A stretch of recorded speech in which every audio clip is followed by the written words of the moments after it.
Assalamualaikum warahmatullahi wabarakatuh. Bismillahirrahmanirrahim. Alhamdulillahi rabbil alamin. Nahmadullah ta'ala wa nashkuruh wa nusalli wa nusallimu ala sayyidina Muhammadin alladhi ballagha ar-risalah wa adda al-amanah wa nasaha al-ummah hatta atahu al-yaqina wa ala alihi wa sahbihi ajma'in. Subhanaka la ilma lana illa ma 'allamtana innaka antal alimul hakim. Rabbi shrah li sadri wa yassir li amri wahlul 'uqdatam min lisani yafqahu qawli, amma ba'd. Fa inna asdaqal hadits kitabullah wa khairal hadi hadi Muhammadin sallallahu alaihi wasallam wa syarrul umuri muhdatsatuha wa kullu muhdatsatin bid'ah wa kullu bid'atin dhalalah wa kullu dhalalatin finnar. Thumma amma ba'd. Tuan-tuan dan puan-puan yang dirahmati Allah, insya-Allah kita terus masuk pada muka surat 11. Muka surat 11 dalam bab menerangkan tentang latar belakang akidah tauhid.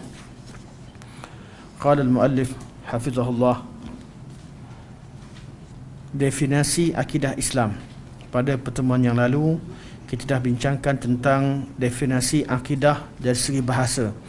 Akidah artinya ikatan. Apabila seseorang mengambil hujung tali diikat dengan tali yang satu lagi, namanya akidah. Apabila dua tali diikat, namanya al-aqdu. Akad, apa arti akad? Akad artinya ikatan, pengukuhan, pematerian. Dan kita dah bagi contoh bab akidah ini ialah sesuatu yang pasti. Bila sesuatu itu kita confirm, kita pasti, namanya akidah. Al-aqdu, ikatan tali, diikat dengan kukuh, nama al-aqdu.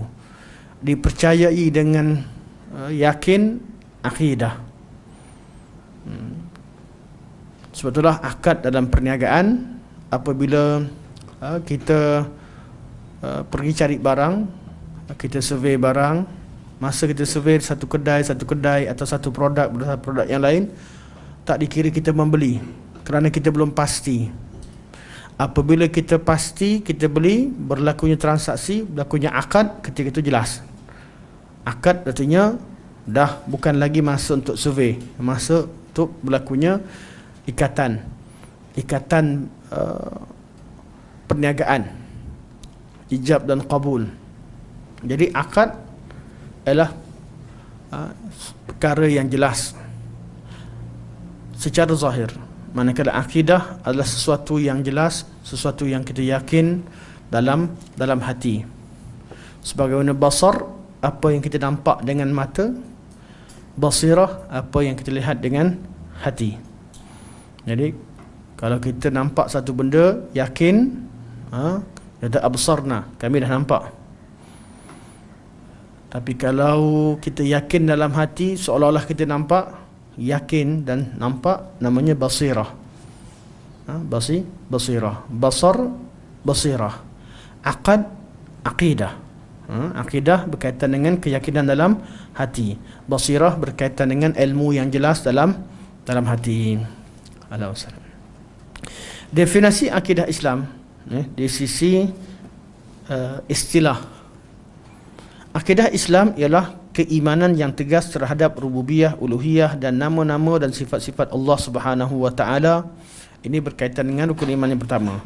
Keimanan terhadap malaikat, kitab-kitab dan rasul-rasul, hari akhirat, qadar yang baik dan buruk, ini berkaitan dengan iman yang lain. Seluruh perkara ghaib, ini juga termasuk bab akidah. Selain daripada rukun iman yang 6, segala perkara ghaib yang diceritakan oleh Al-Quran. Kenapa nama akidah? Sebab Allah Subhanahu wa ta'ala yang mencipta segala perkara dan yang maha mengetahui perkara ghaib. Allamul ghuyub, yang maha mengetahui segala perkara ghaib. Apabila Allah beritahu pada kita, kita yakin 100%. Kenapa? Sebab bab perkara ghaib kita tak pernah nampak, dan tak ada makhluk yang tahu perkara ghaib.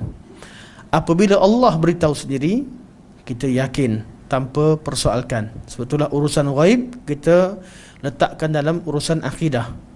Ikutkan pada kedudukannya. Perkara ghaib adalah perkara yang samar-samar. Kenapa nak yakin pula? Benda ghaib kita tak nampak, sepatutnya kita tak yakin. Kita jadikan itu sebagai satu andaian. Kerana ini perkara ghaib, kita tak pernah nampak. Namun apabila maklumat perkara ghaib itu diceritakan oleh Allah sendiri, oleh Rasulullah sendiri melalui wahyu daripada Allah Subhanahu Wa Taala, kita yakin, kita letakkan dalam bab akidah. Malah kita lebih yakin dengan apa yang kita lihat dengan mata kita. Apa yang kita nampak dengan mata, dengan apa yang Allah beritahu, kita yakin dengan apa yang Allah beritahu. Pemerhatian kita belum tentu betul. Sebab tu kita ni tercipta dari tanah. Contoh, Allah beritahu kita tercipta daripada tanah. Ini akidah kita. Adakah perkara ini dibuktikan oleh sains? Adakah DNA tanah dalam badan kita? Kita tak mampu buktikan DNA tanah dalam badan kita. Sebab tu dalam bab penciptaan, kita tidak ada ilmu padanya, hanya Allah. Ma asyhadtuhum khalqas samawati wal ard wala khalqa anfusihim wa ma kuntum muttakhidhil mudhillina aduda. Kami tak persaksikan penciptaan langit dan bumi pada seorang pun, dan juga penciptaan diri mereka sendiri. Kita tak nampak ciptaan. Kita tahu jin tercipta daripada api, kerana Allah beritahu. Ikutkan api, kita nampak lah. Ikutkan kalau tercipta daripada api, kita nampak jin. Tapi makhluk yang Allah dah cipta, dia dah berubah daripada asalnya. Kita berasal dari tanah dia benda mati, tapi Allah dah jadikan seperti manusia daripada badan yang kita nampak sekarang. Jadi mata kita tak dapat dan kajian kita tak dapat nak buktikan kita ni berasal daripada tanah. Pemerhatian kita tak dapat nak tahu bahawa jin tercipta daripada api. Api kita nampak. Dia juga dengan malaikat.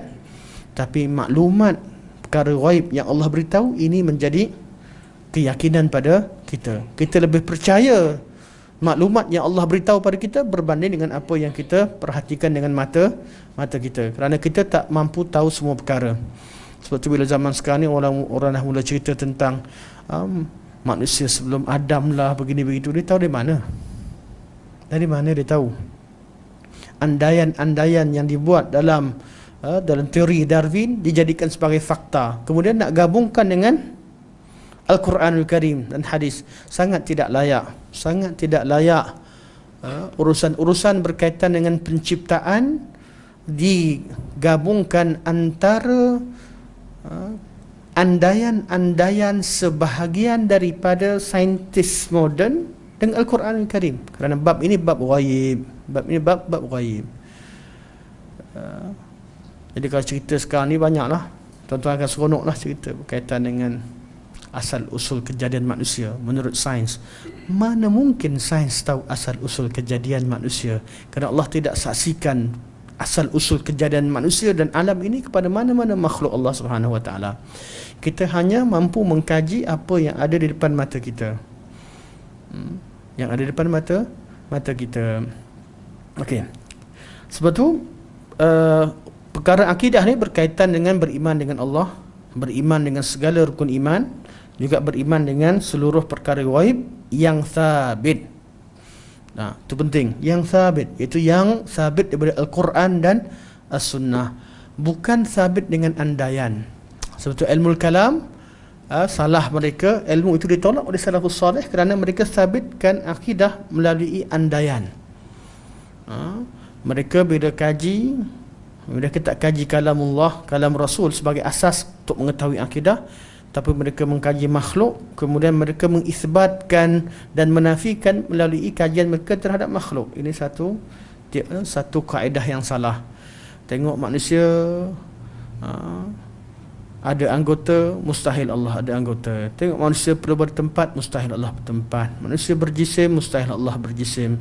Kita bukan mengisbatkan, kita tidak mengisbatkan. Kalau Ahli Sunnah wal Jamaah, mereka tak akan bercakap tentang Tuhan dan perkara ghaib kecuali apa yang Allah beritahu. Setelah Allah beritahu, baru mereka bincangkan tajuk tersebut. Apabila mereka bincangkan, mereka tak samakan dengan apa yang mereka nampak. Kerana urusan ghaib mereka tidak pernah lihat, termasuk berkaitan dengan syurga, neraka. Hakikat perkara ghaib tak ada siapa nampak. Namun berita dan maklumat berkaitan dengan perkara ghaib difahami melalui bahasa. Bahasa inilah yang Allah SWT turunkan dalalah yang perkongsian, dipanggil sebagai qadrul mushtarak. Kadar yang kita boleh faham terhadap perkara ghaib ni adalah dengan perkongsian bahasa. Allah gunakan bahasa tersebut. Ada persamaan, kat mana sama, wallah taala alam, kita tak tahu. Kita tidak tahu. Tunggu hari kiamat baru kita nampak macam mana syurga, macam mana neraka sebenar. Tapi kita fahamlah api apa maksudnya. Kita faham sungai apa maksudnya. Nikmat-nikmat syurga yang kita faham. Kita faham, kita yakin, dan ianya hakikat.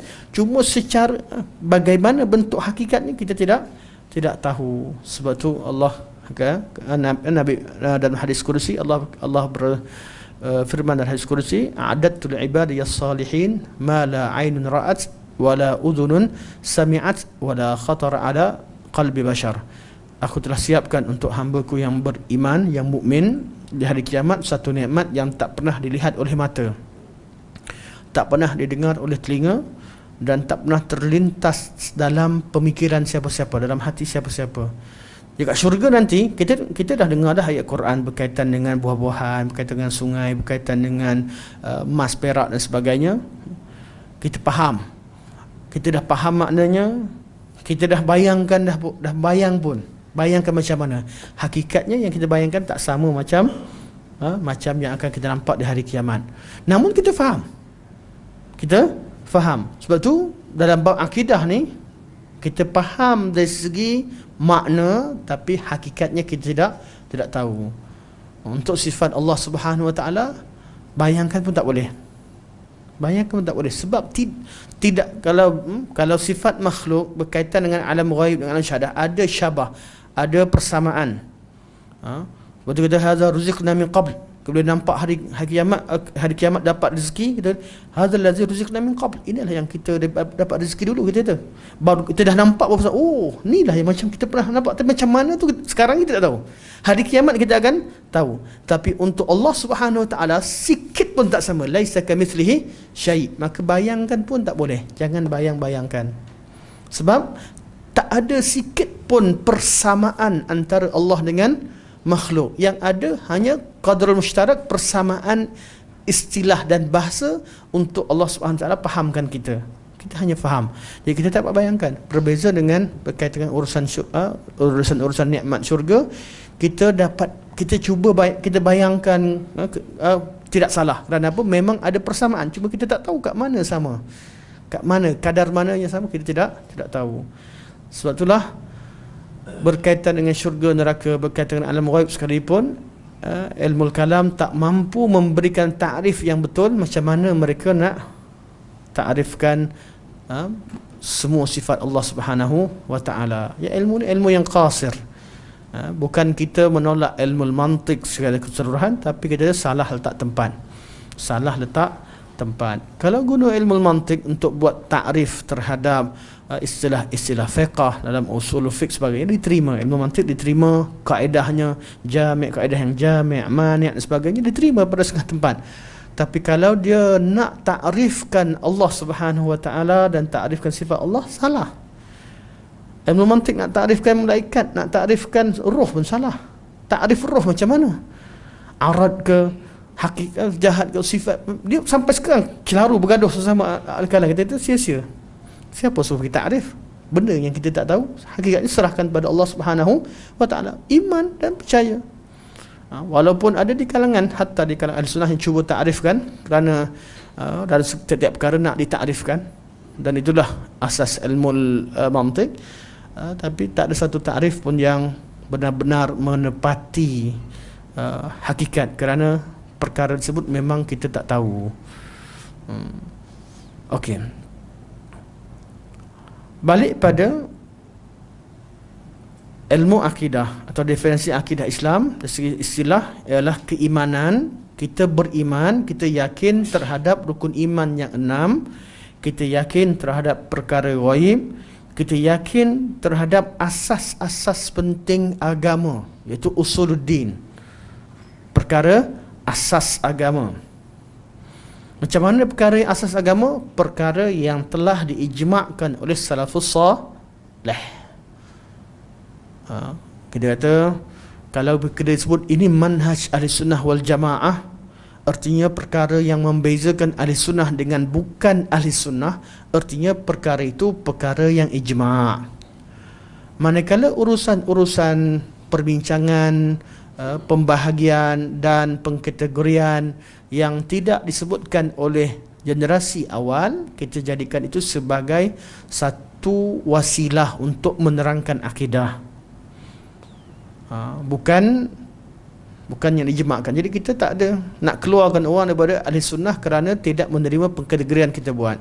Contoh, tauhid 3, istilah tauhid 3. Salafus salih sebut atau tidak? Secara istilah tak sebut. Tauhid 3 ke tauhid 2 ke, hakikatnya ada dalam Quran Karim, semua isi kandungannya ada. Tapi secara istilah kita tak tolak. Jadi orang kata saya tak minat lah sebut tauhid 3, pening pula. Asma' sifat ni jadi letak kat mana? Saya lebih suka sebut tauhid ada 2. Tauhid dalam bentuk ilmiah, tauhid dalam bentuk amaliyah. Lebih senang nak faham. Ilmiah ni apa yang perlu kita tahu tentang Allah Subhanahu Wa Taala. Amaliyah, apa yang kita perlu buat terhadap hak Allah Subhanahu Wa Taala, tanggungjawab kita terhadap Allah Subhanahu Wa Taala. Senang. Jadi mereka kata tauhid 2 saja, ilmiah dan amaliyah. Ilmiah namanya rububiyah, amaliyah namanya al-uluhiyah. Selesai. Asma' sifat termasuk dalam ilmiah. Kita terima tak? Terima. Tak ada masalah. Nak sebut ilmiah, amaliyah ke, nak pisahkan 3. Kenapa ulama pisahkan 3? Ada al-asma' wa sifat. Sebab ada orang yang selamat dalam bab rububiyah, selamat juga bab uluhiyah, tapi mereka hanya bermasalah pada asma' wa sifat. Bila kita kategorikan, kita telah mengecilkan skop kesalahan mereka pada bab asma' wa sifat sahaja, bukan bab ilmiah. Bukan mereka tak kenal Tuhan langsung, bukan mereka salah dalam bab kenal Tuhan. Jadi bila kita kata tauhid adalah asma' sifat, contoh kita kata mazhab sekian dan sekian tersalah dalam tauhid asma' sifat, itu tandanya kita mengecilkan skop. Kita tak kata pemahaman mereka terhadap Tuhan celaru, tak. Kita tak hukum umum, kita lebih spesifikkan lagi pada bab asma' wa sifat. Itu selalu satu keadilan yang dibawa oleh ulama Ahlussunnah wal Jamaah. Betul, mereka membahagikan bab ilmiah ni, ada bab berkaitan dengan rububiyah yang disepakati oleh semua umat Islam, dan ada bab berkaitan asma' sifat yang ada perbezaan dan perpecahan di kalangan ahli orang Islam sendiri. Jadi perbincangannya lebih bila kita menghukum lebih adil, lebih spesifik. Dan yang kedua, bila kita belajar pun lebih spesifik, kita terarah dalam perbincangan. Sebab tu bab pengkategorian ini sebut asalnya, nak guna istilah apa sekalipun tak ada masalah, asalkan faham betul-betul. Cuma hakikatnya kalau orang pergi sembah kubur, kita tak kata ni perbezaan khilaf ni. Hakikat tak boleh terima. Kita boleh berbeza. Orang nak terima tauhid uluhiyah ke, nak nama tauhid ibadah ke, tauhid amaliyah ke, nak kata apa sekalipun boleh guna istilah. Dari segi istilah tak ada kita agak bertolak ansur. Walaupun kita kata guna istilah lain, istilah yang disebutkan ulama sejak berkurun ini istilah yang lebih tepat. Tapi kalau nak berbeza tak apalah, la musyah fil istilah. Kita tak nak debat-debat pada istilah, tapi kita tengok pada hakikat. Apabila orang pergi minta kat kubur, merayu dengan orang kubur, kemudian dia kata, ini bukan masalah akidah ni, kita mulut kita minta, tapi hati kita pada Allah. Kata, no, Islam tidak begitu. Islam mengajarkan iman adalah apa yang kita tasdiq bil qalbi, itu juga yang kita ikrar bil lisan, itu juga yang kita amal bil arkan. Kita amal dengan anggota. Bila kita meminta, kita meminta pada Allah, kita kata hati kita minta dengan Allah, mulut kita juga minta dengan Allah, tangan kita juga angkat tawaduk di depan Allah Subhanahu Wa Taala. Ketika kita rukuk, hati kita tunduk di depan Allah Subhanahu Wa Taala, mulut kita sebut subhana rabbiyal azim, dan perbuatan kita juga dengan rukuk yang diajarkan oleh Rasulullah sallallahu alaihi wasallam. Ketika kita sujud, mulut kita sebut subhana rabbiyal a'la, hati kita merasa rendah di depan Allah Subhanahu wa taala, perbuatan kita juga sujud bagaimana diajarkan oleh Rasulullah sallallahu alaihi wasallam. Ini cara yang betul. Bukan pergi kat kubur, minta dengan kubur, lah sekali kata, hati kami maksudnya minta dengan Allah. Ini kontradiksi. Perkara ini kontra. Jadi kita tak boleh terima ini sebagai perbezaan, tak boleh. Ini bukan berbeza istilah lagi. Ini berbeza hakikat. Ibadah itu dah ditujukan kepada selain Allah Subhanahu wa taala. Sebab tu dalam bab ini kita tegas, ulama-ulama sunnah tegas, tak boleh meminta pada selain Allah Subhanahu wa taala dan sebagainya, kerana kita tak nak seseorang itu menggunakan alasan khilaf untuk melakukan perkara yang memang tidak ada dalam ajaran Islam. Tapi kalau khilaf sekadar khilaf istilah, kita tak akan bangkitkan dalam masalah perbincangan akidah. Awak nak kata tauhid 2 pun boleh, rububiyah uluhiyah, nak kata 3 pun boleh, rububiyah uluhiyah dan asma' sifat, nak kata 4 pun boleh, rububiyah uluhiyah asma' sifat dan tauhid hakimiyah, nak kata 5 pun boleh, nak kata 7 pun boleh, sampai 7 tak kisahlah. Yang penting tak lari daripada kandungan apa yang diturunkan dalam Al-Quran dan sunnah Rasulullah sallallahu alaihi wasallam. Jadi istilah tu nombor 2. Sama juga istilah ilmu akidah.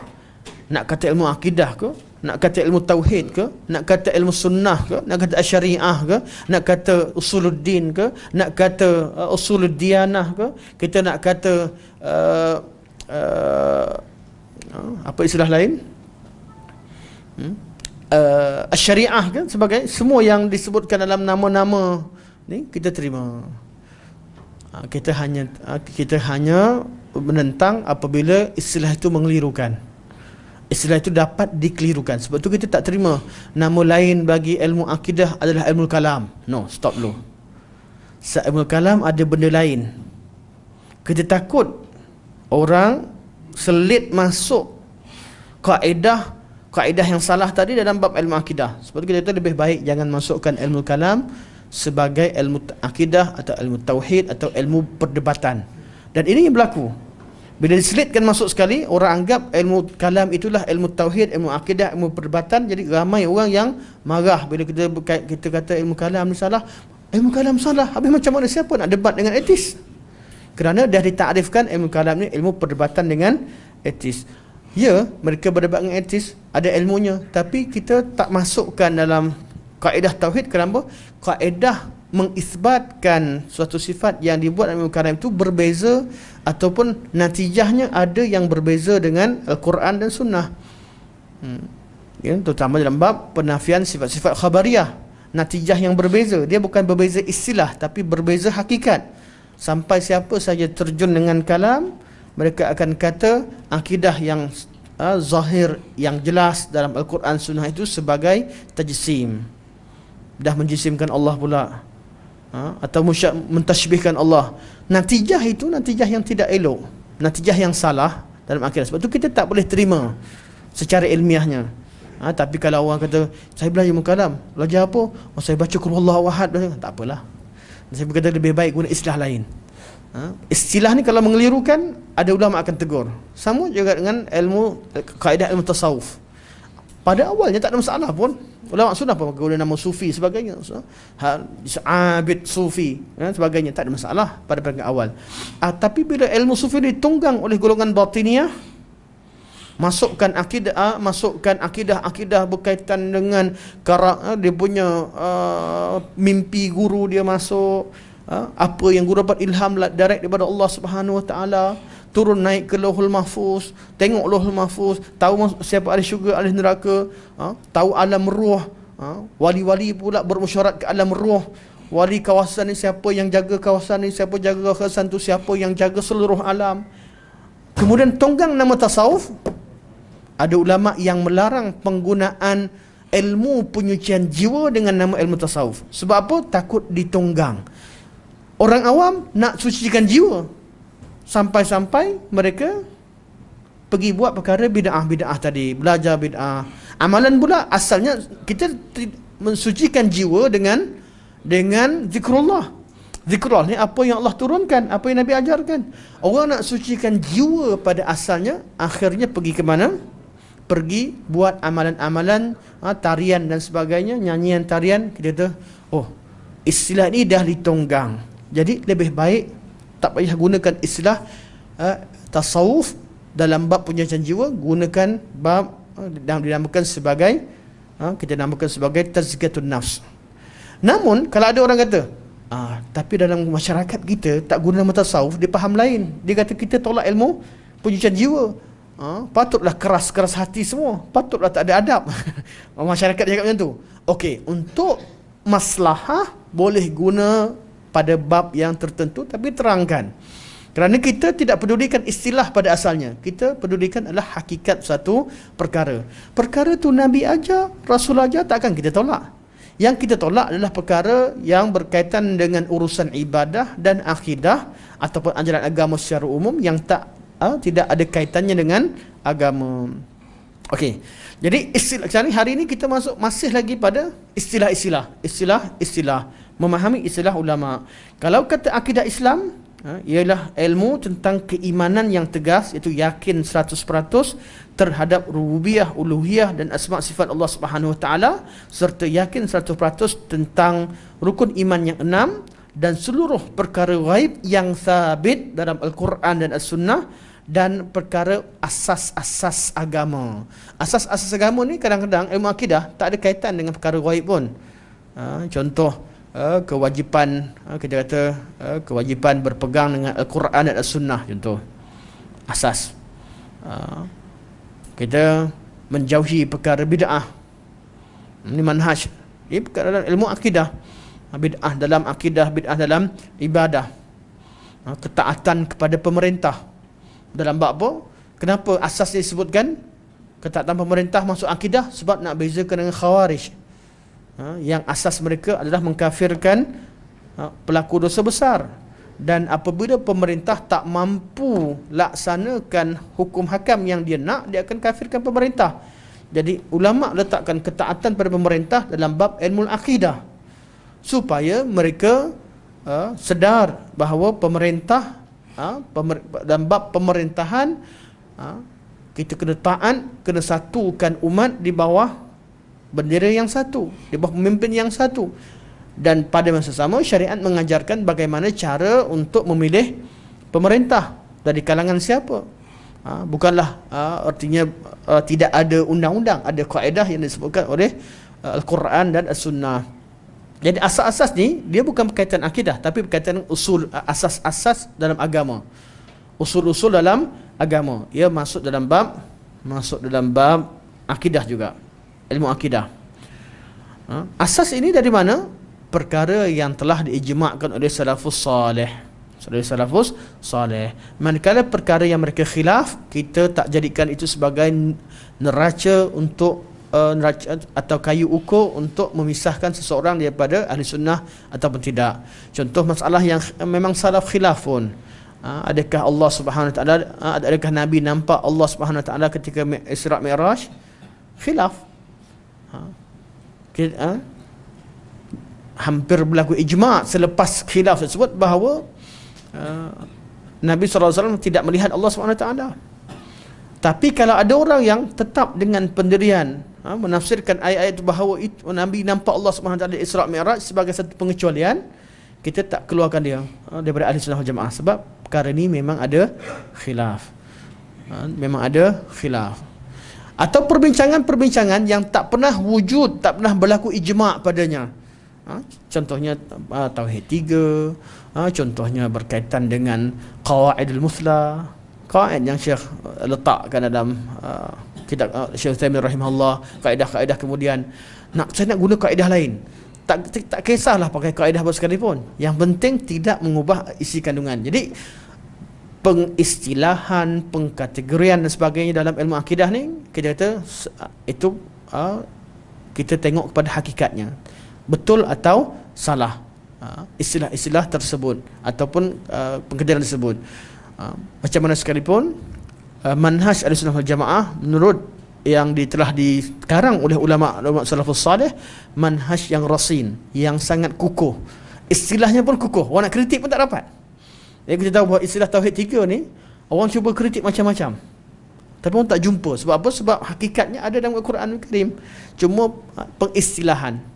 Pengistilahan tu mungkin mereka tak jumpa dengan perkataan tauhid 3, tapi mereka jumpa perkataan rububiyah, uluhiyah, asma' sebagainya. Ini wujud dalam bahasa Arab dan wujud dalam perkataannya dalam istilah kalimah-kalimah itu wujud dalam ayat-ayat Al-Quran dan sunnah Nabi sallallahu alaihi wasallam. Okey. Selain daripada itu, akidah juga adalah penyerahan diri yang lengkap lagi sempurna kepada Allah dalam aspek perintah, hukum hakam, ketaatan dan ikutan terhadap Rasulullah sallallahu alaihi wasallam. Mudahnya kalimah syahadat asyhadu an la ilaha illallah asyhadu anna muhammadar rasulullah. Akidah Islam apabila disebut secara umum maksudnya ialah akidah Ahlussunnah wal Jamaah. Kalau sebut akidah Islam, akidah Ahlussunnah lah. Yang bukan Ahlussunnah maksudnya mereka terkeluar daripada akidah yang asal. Pada zaman Nabi semua ikut Nabi. Mana ada orang kata, oh saya nak ikut Nabi lain lah, bukan Islam jadinya. Di zaman Nabi, zaman sahabat tak ada yang tak ada seorang pun sahabat kata yang bukan ahli sunnah. Kalau tak ikut Nabi, munafik, jelas. Sama ada kafir yang memang isytihar lawan, ataupun yang pura-pura ikut, dia jadi munafik. Zaman Nabi tak ada istilah ahli sunnah wal jamaah. Istilah ni tak dipakai. Betul, Nabi SAW perkenalkan dengan apa? Dengan sifat, bukan dengan kelompok. Ahli sunnah, sunnah ni sunnah Nabi SAW. Al-jamaah, sahabat Nabi SAW. Ahli sunnah siapa? Yang ikut sunnah dan jamaah. Siapa mereka? Tabi'in. Yang ikutlah tabi'in, tabi'ul atba', yang kita namakan sebagai salafus salih. Jadi kita orang kemudian ni ikut siapa? Ikut salafus salih, iaitu orang yang ikut Nabi dan sahabat. Siapa mereka? Zaman Nabi, Nabi diisytiharkan ahli syurga. Confirmlah Nabi ahli syurga, Sayyidul Mursalin, Sayyidul Anbiya. Sahabat-sahabat semua ahli syurga. As-sabiqun al-awwalun minal muhajirin wal ansar wallazina tabauhum bi ihsan radhiyallahu anhum wa radu an wa a'adda lahum jannat. Confirmlah mereka ni generasi yang selamat. Sebab daripada 73 golongan, satu yang masuk syurga yang selamat. Confirm mereka sahabat. Jadi yang tinggal belakang siapa?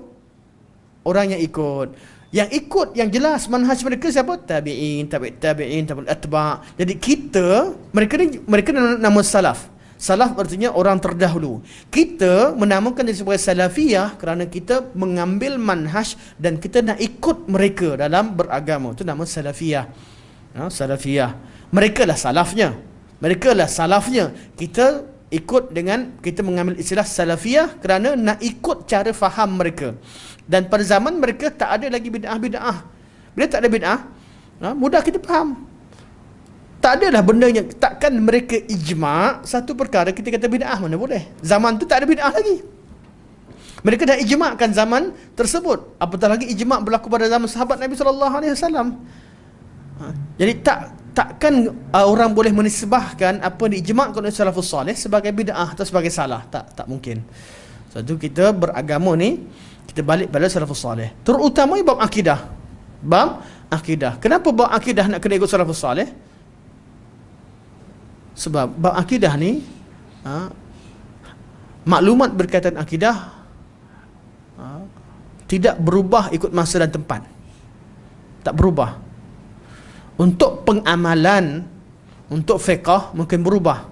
Zaman dulu tak ada mikrofon, zaman sekarang ada mikrofon, zaman dulu tak ada mic, tak ada speaker, tak ada kamera. Jadi kena bincangkan. Tiap-tiap kali keluar barang baru, bincang.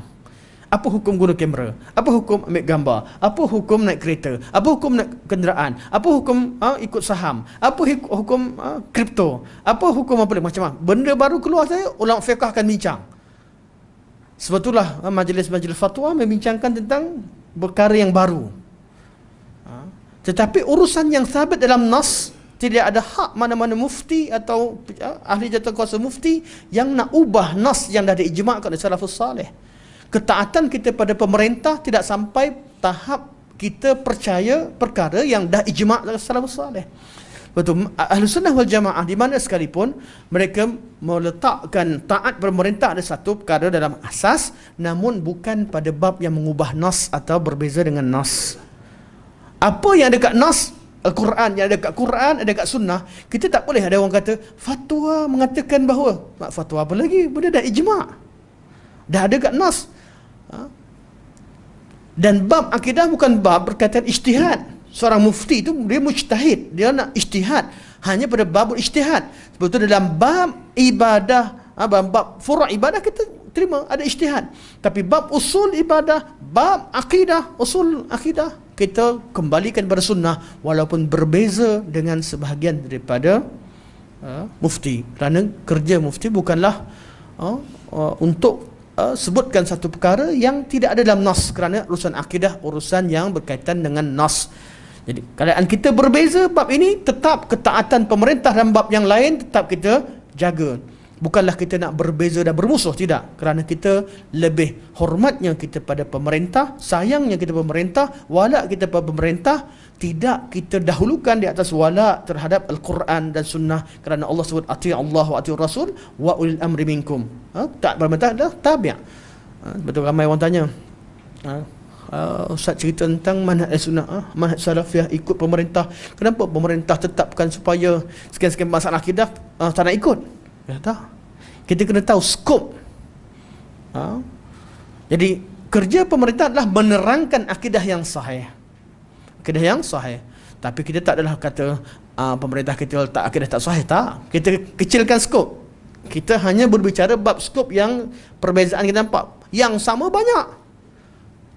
Persamaan sangat banyak, dan kita tak boleh dengan sebab tu tidak patut bagi orang-orang ikut sunnah ni mencela pemerintah, mengutuk atau menjatuhkan kedudukan seorang mufti, seorang atau ahli kuasa fatwa sebagainya. Tidak, kita bukan itu yang kita serukan. Kita serukan supaya mengenali nas, tahu ayat Quran, tahu hadis, tahu bab yang ijma', kemudian bab ijtihad kita hormat. Jadi bab yang mana bila berlakunya pertemuan ijtihad alim fulan dan fulan dengan nas, kita lebih mendahulukan nas. Bukan setakat bab akidah, bab hatta bab fiqh sekalipun, kalau berlakunya niza', kita akan kembalikan kepada Al-Quran dan As-Sunnah. Jadi tetap kita kekal dengan prinsip ketaatan pada pemerintah. Walaupun berbeza dalam beberapa bab yang dibincangkan apabila dia bertentangan dengan nas. Akidah Islam apabila disebut secara umum maksudnya ialah akidah ahli sunnah wal jamaah. Sebab apa? Ahli sunnah ni ialah akidah yang kekal seperti mana yang Nabi ajar. Sebab tu akidah Islam adalah akidah ahli sunnah wal jamaah. Ia merupakan agama yang Allah redha untuk dipegang oleh para hambanya. Ia merupakan akidah generasi umat Islam 3 kurun yang pertama, iaitu zaman sahabat, tabi'in, tabi'in, tabi'in. Kenapa 3 kurun disebutkan? Sebab Nabi sebut indah kurun yang terbaik. Kurun yang terbaik. Dan secara praktikalnya juga tidak ada bid'ah pada zaman tersebut yang berkembang secara berkumpulan dan mempengaruhi. Ada keluar kumpulan sekian dan sekian, berlaku perpecahan sejak pada zaman sahabat lagi, golongan khawarij, tapi zaman tu ialah lebih kepada politik. Mereka tapi bab yang lebih luas tidak. Dan ketika itu orang yang keluar tu tak dinamakan sebagai, mereka orang yang sabit bahawa mereka tidak mengikuti ahli sunnah wal jamaah. Jamaah dalam arti kata sahabat ataupun jamaah umat Islam di bawah pemerintah Islam. Mereka yang keluar, mereka bukan ahli sunnah. Mereka bukan ahli sunnah. Bukan mereka yang kita ikuti. Sebab tu kita bukan nak cek tarikh lahir sahaja. Kadang-kadang bila kita ikut generasi awal, ada orang dia bawa tokoh Mu'tazilah zaman tu punya. Ni tengok tarikh lahir dia. Kita buat tak hafal. Nama dia siapa? Tarikh lahir betul lah. Kita terima. Bukan setakat tarikh lahir. Ittiba' itu. Kerana zaman kerana akidah dah sempurna zaman Nabi, dah ada nas, dah ada Al-Quran, dah ada hadis, dah ada ijma' mereka, kita rujuk kepada apa mereka ijma'kan. Kalau ada yang mukhalif, yang berbeza dengan apa yang ijma'kan, kita kata dia tersilap, dia tersalah. Atau kalau dia daripada kalangan memang yang sesat, kita kata dia tersesat, seperti Jaham bin Safwan, Wasil bin Atta' dan sebagainya, dia tersesat. Tapi di kalangan ahli sunnah, di kalangan katakan di kalangan imam-imam mengeluarkan kenyataan yang salah, berbeza dengan apa dijemaahkan, kita kata mereka tersalah, tapi mereka masih ahli sunnah wal jamaah. Lalu timbul istilah adanya murji'ah fuqaha. Dalam bab ta'rif iman ada di kalangan fuqaha yang salah mentakrifkan iman. Kita tetap namakan takrif mereka serupa dengan golongan Murji'ah, mengeluarkan amal daripada tarikh iman, tetapi mereka tetap ahli sunnah, mereka tetap fuqaha. Jadi kita mereka banyak ulama istilahkan mereka sebagai Murji'atul fuqaha atau Murji'ah ahli sunnah wal jamaah. Mereka irja dalam bab takrif dan kesilapan dalam bab takrif, tapi mereka bukan tolak amalan. Mereka bukan solat dengan niat. Mereka bukan solat, mereka bukan kata minta kat kubur asalkan hati tu bersih atau hati tu serah pada Allah. Tak, mereka sama macam kita semua. Cuma dalam bab ilmiah pentarifan mereka silap. Ini golongan Murji'atul fuqaha. Okey, ni bab definisi akidah Islam. Definisi tauhid. Tauhid dari segi bahasa bererti menjadikan sesuatu itu sebagai satu. Dari segi syarak ialah mengesakan Allah dari segi rububiyah, uluhiyah, nama-nama dan sifat-sifat yang khusus baginya. Jelaslah tauhid. Kenapa kita perlu nama tauhid? Kenapa ditegaskan lafaz tauhid? Sebab lafaz ini disebutkan dalam nas. Kita belajar dalam hadis pertama Muaz bin Jabal, innaka taqtamu ala qaumin min ahli kitab falyakun awwalu ma tad'uuhum ilaihi ay wahidullah. Ada lafaz tauhid dalam hadis tersebut. Yang kedua, kita tahu bahawa ketika Allah utuskan Nabi sallallahu alaihi wasallam ke Makkah Al-Mukarramah ataupun ke tanah Arab ketika itu, orang Arab mereka beragama isyrak, beragama syirik. Mereka ahli syirik, iaitu mereka bukan tak kenal Tuhan, tapi mereka menyembah banyak Tuhan. Maka agama tauhid yang mengajak supaya mereka hanya sembah Tuhan yang satu. Sebab itu istilah tauhid itu menjadi satu istilah yang asas dalam agama ini, kerana mentauhidkan Allah artinya tidak melakukan syirik kepada Allah Subhanahu wa taala. Imam Ibn Qayyim menjelaskan yang dikatakan tauhid bukan hanya berbentuk perakuan seseorang hamba, artinya perakuan dalam bab rububiyah. Tidak ada perakuan seorang hamba, tidak ada pencipta selain daripada Allah. Allah ada Tuhan segala sesuatu, pemiliknya, sebagaimana yang diakui oleh golongan musyrikin penyembah berhala. Bukan itu saja, musyrikin akur bahawa tiada Tuhan yang menciptakan alam ini kecuali Allah Subhanahu wa taala. Kat mana ayat Quran jelas, wala in sa'antahum man khalaqas samawati wal arda la yaqulun Allah. Mereka akan jawab Allah. Siapa ciptakan langit dan bumi? Bila tanya kepada mereka, confirm mereka jawab Allah. Ayat ini zahir. Itulah yang berlaku pada kaum musyrikin. Sebab tu mereka menamakan anak mereka dengan nama Abdullah. Ayah Nabi nama Abdullah sebelum Nabi lahir. Abdullah bin Rawahah. Ada Abdullah bin Ubay. Nama Abdullah ni ramai. Jadi orang Arab ni kenal Allah. Kenal Allah. Dan mereka tahu Allah yang menciptakan alam ini. Dan mereka bersumpah dengan wallah. Perkataan wallahi itu wujud sejak pada zaman sebelum Nabi SAW. Lafaz sumpah, wallahi wa billahi wa tallahi, ini digunakan pakai sejak pada zaman awal. Dan kalimah Allah tu banyak dalam syair-syair Arab. Syair-syair Arab. Artinya mereka kenal Allah Subhanahu wa taala. Hakikat ini hakikat yang sangat pahit ditelan oleh kalam. Sebab apa? Mereka kata manusia mana kenal Tuhan lagi. Sebab perbincangan mereka, perkara pertama yang mereka nak isbatkan adalah mengenal Tuhan itu wujud. Sebab tu sifat pertama wujud. Lama tu nak masyarakat Allah Tuhan tu wujud. Datang kat Sarafi, saya kata itu tak payahlah, budak-budak pun tahu. Fitrah, kita mengisbatkan ada ilmu secara fitrah. Mana ilmu mengenal Allah atau tahu Allah tu wujud, dan akidah ahli sunnah, ia adalah satu perkara yang fitrah dan perkara badihi, perkara yang semua orang tahu. Semua orang tahu berdasarkan Al-Quran dan sunnah. Fitrahnya bersih, dia tahu. Golongan yang lari fitrah dia tak tahu. Mereka itu sahaja yang perlu kita isbatkan dia. Jumpa golongan ateis ni, kita ajak dia buktikan Allah tu wujud. Mereka sahaja. Tapi bukan wajibkan seluruh umat first sekali belajar cerita tentang Tuhan tu wujud. Dah mereka aku, apa susahnya? Apa lagi nak bincang panjang? First sekali nak kena kita suruh secara manhajnya, suruh mereka sembah Allah, jangan sembah yang lain. Itu yang praktikalnya. Itu yang Nabi-Nabi Rasul-Rasul buat. Bila mereka sampai pada satu kaum, mereka terus dakwah supaya sembah Allah, jangan sembah yang lain. Sebab kebanyakan manusia percaya tentang Allah Subhanahu wa taala, tahu Allah tu wujud, mereka sembah Allah. Manakala golongan yang lari fitrah dia, lari fitrah ni bukan sebab Allah je. Bab jantan suka jantan pun ada. Fitrah lari. Takkan kita nak ceritakan tentang bezakan ni jantan, ni betina. Tak payah, orang tahu dah ni laki ni perempuan, ni jantan ni betina, orang tahu dah. Jantina. Tapi kalau jumpa geng-geng yang rosak fitrah, kita terangkan tak? Terangkan. Macam mana kita bincang malam tadi kan?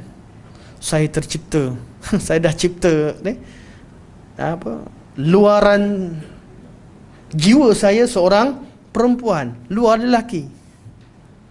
Saya bukan banyak lah, pernah bincang dengan geng-geng nyah ni, bincang juga kan, dalam keadaan geli gelam adalah bila bincang-bincang ni ada dalam hati kita simpan dah, duduk dengan mereka dengan lembutnya, betul lah ustaz yang ni gitu je. Alamak. Kita tapi tetap pernah duduk bincang dengan mereka. Pernah sekali je sebenarnya, betul-betul yang bincang sekali je.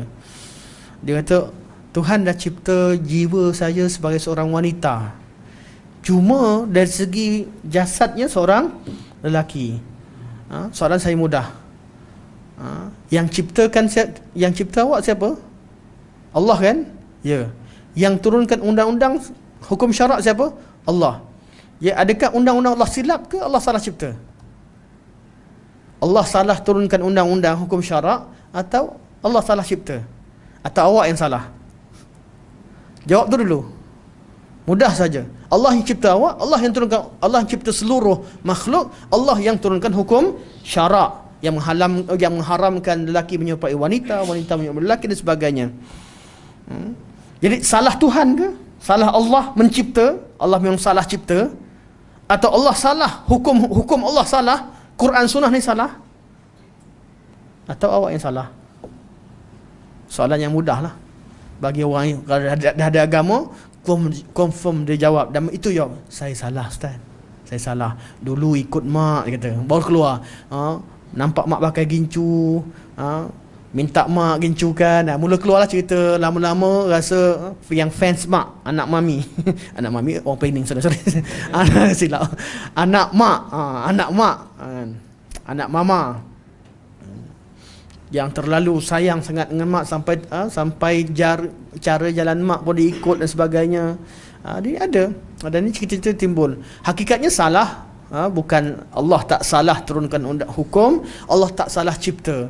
Salah dalam kita dalam diri ni, apa yang sesuatu benda yang kita tak yang berbeza dengan fitrah sekalipun, tapi kalau dibiasakan, dijinakkan, dicantikkan, diindahkan, nampak cantik. Sebab tu mazhab paling bodoh di dunia ini, mazhab apa? Mazhab bodoh.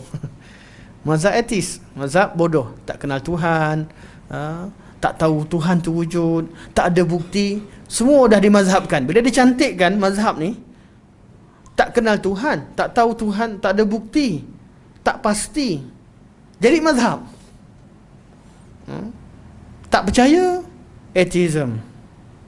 Tak ada bukti, no idea, agnosticism. Lepas tu bila kata bila orang dah hujah-hujah, percaya ada something ciptakan alam ini, tapi somethingism. Apa ni? Semua kejahilan dijenamakan, tapi dijenamakan dengan jenama yang elok, dikaitkan dengan sains, kemajuan, dengan sejarah berlaku ke Eropah, seolah-olah dengan adanya gerakan Renaissance mempersoalkan agama ini itulah sebab manusia maju. Dia dijadikan dunia ni hanya ke Eropah. Orang zaman sekarang pula semuanya bangga dengan Eropah. Lepas tu saya suka kata lebih baik sebelum cerita bab ni kita tengok sejarah Islam. Kami Islam tak sama dengan sejarah Eropah. Kami Islam bermula dengan zaman jahiliah, orang jahil, tak kenal Tuhan, kemudian dan manusia zaman tu ummi, tak boleh baca, tak boleh menulis. Tapi bila Allah utuskan Rasulullah sallallahu alaihi wasallam, umat berubah jadi umat berilmu, umat Iqra. Ayat pertama turun Iqra, daripada ummi jadi umat Iqra, membaca. Dan di Madinah Munawwarah berlakunya jihad dan sebagainya, zaman revolusi sebenar, perubahan sebenar di Madinah Munawwarah. Jadi jahiliyah, Makkiyah, Madaniyah. Jahiliyah jahil tentang agama, kemudian tahu tentang agama dan akidah. Dan Madinah zaman perubahan, zaman perubahan dalam masyarakat dan kehidupan yang nyata. Mereka memerintah. Di Eropah ya zaman gelap, adalah zaman orang agama ataupun ahli-ahli gereja yang menindas rakyat, Selepas kejatuhan Empire Rom, kemudian berubah pada zaman mereka mula mempersoalkan, kemudian mereka mula memisahkan agama daripada kehidupan dan menentang agama. Itu sejarah Eropah, bukan sejarah kemajuan. Masa mereka cipta kemajuan tu, mereka pergi belajar orang Islam yang dah pun maju kerana agama Islam. Kenapa nak tutup? Kenapa nak tutup segala kemajuan yang ada pada zaman Islam, yang mana Islam membawa kemajuan, agama bawa kemajuan? Kenapa nak tutup sejarah sejarah dunia sepanjang hayat hanya fokus pada sejarah Eropah moden? Alasannya, jadi muqaddimah pun salah. Sebab tu zaman mazhab bila kejahilan, kebodohan dijenamakan, orang nampak elok. Banyak geng-geng ni saya kata, geng-geng etis ni nampak pandai bila dia persoalkan kita pula sibuk menjawab. Saya pun tak layan. Apa nak jawab dia? Kau orang pun tak ada satu bukti pun. Jawab dia orang tak ada bukti. Sebab tu bila dia kata Tuhan ni tak ada Tuhan, habis siapa ciptakan alam? Macam mana boleh ada? Dialah ahli arkeologinya. Banyak golongan arkeologi, ahli sejarah di kalangan etis. Masuk hutan, jumpa candi, dia cari siapa cipta candi. Dia tamadun manusia. Dia ahli arkeologi, cek. Candi tu datang sendirilah dia. Kita jaga dia. Kenapa you tak percaya? Kata boleh wujud secara sendiri. Candi ni batu terlompat jadi candi sendiri. Batu jatuh pada satu zaman, kemudian membentuk candi, buat tiang lepas berzaman. Kenapa tak cakap macam tu? Duk cerita evolusi. Dia sendiri yang duk kaji, pelik. Kenapa boleh ada candi? Kenapa boleh ada pisau di tengah pulau? Mesti ada orang sampai.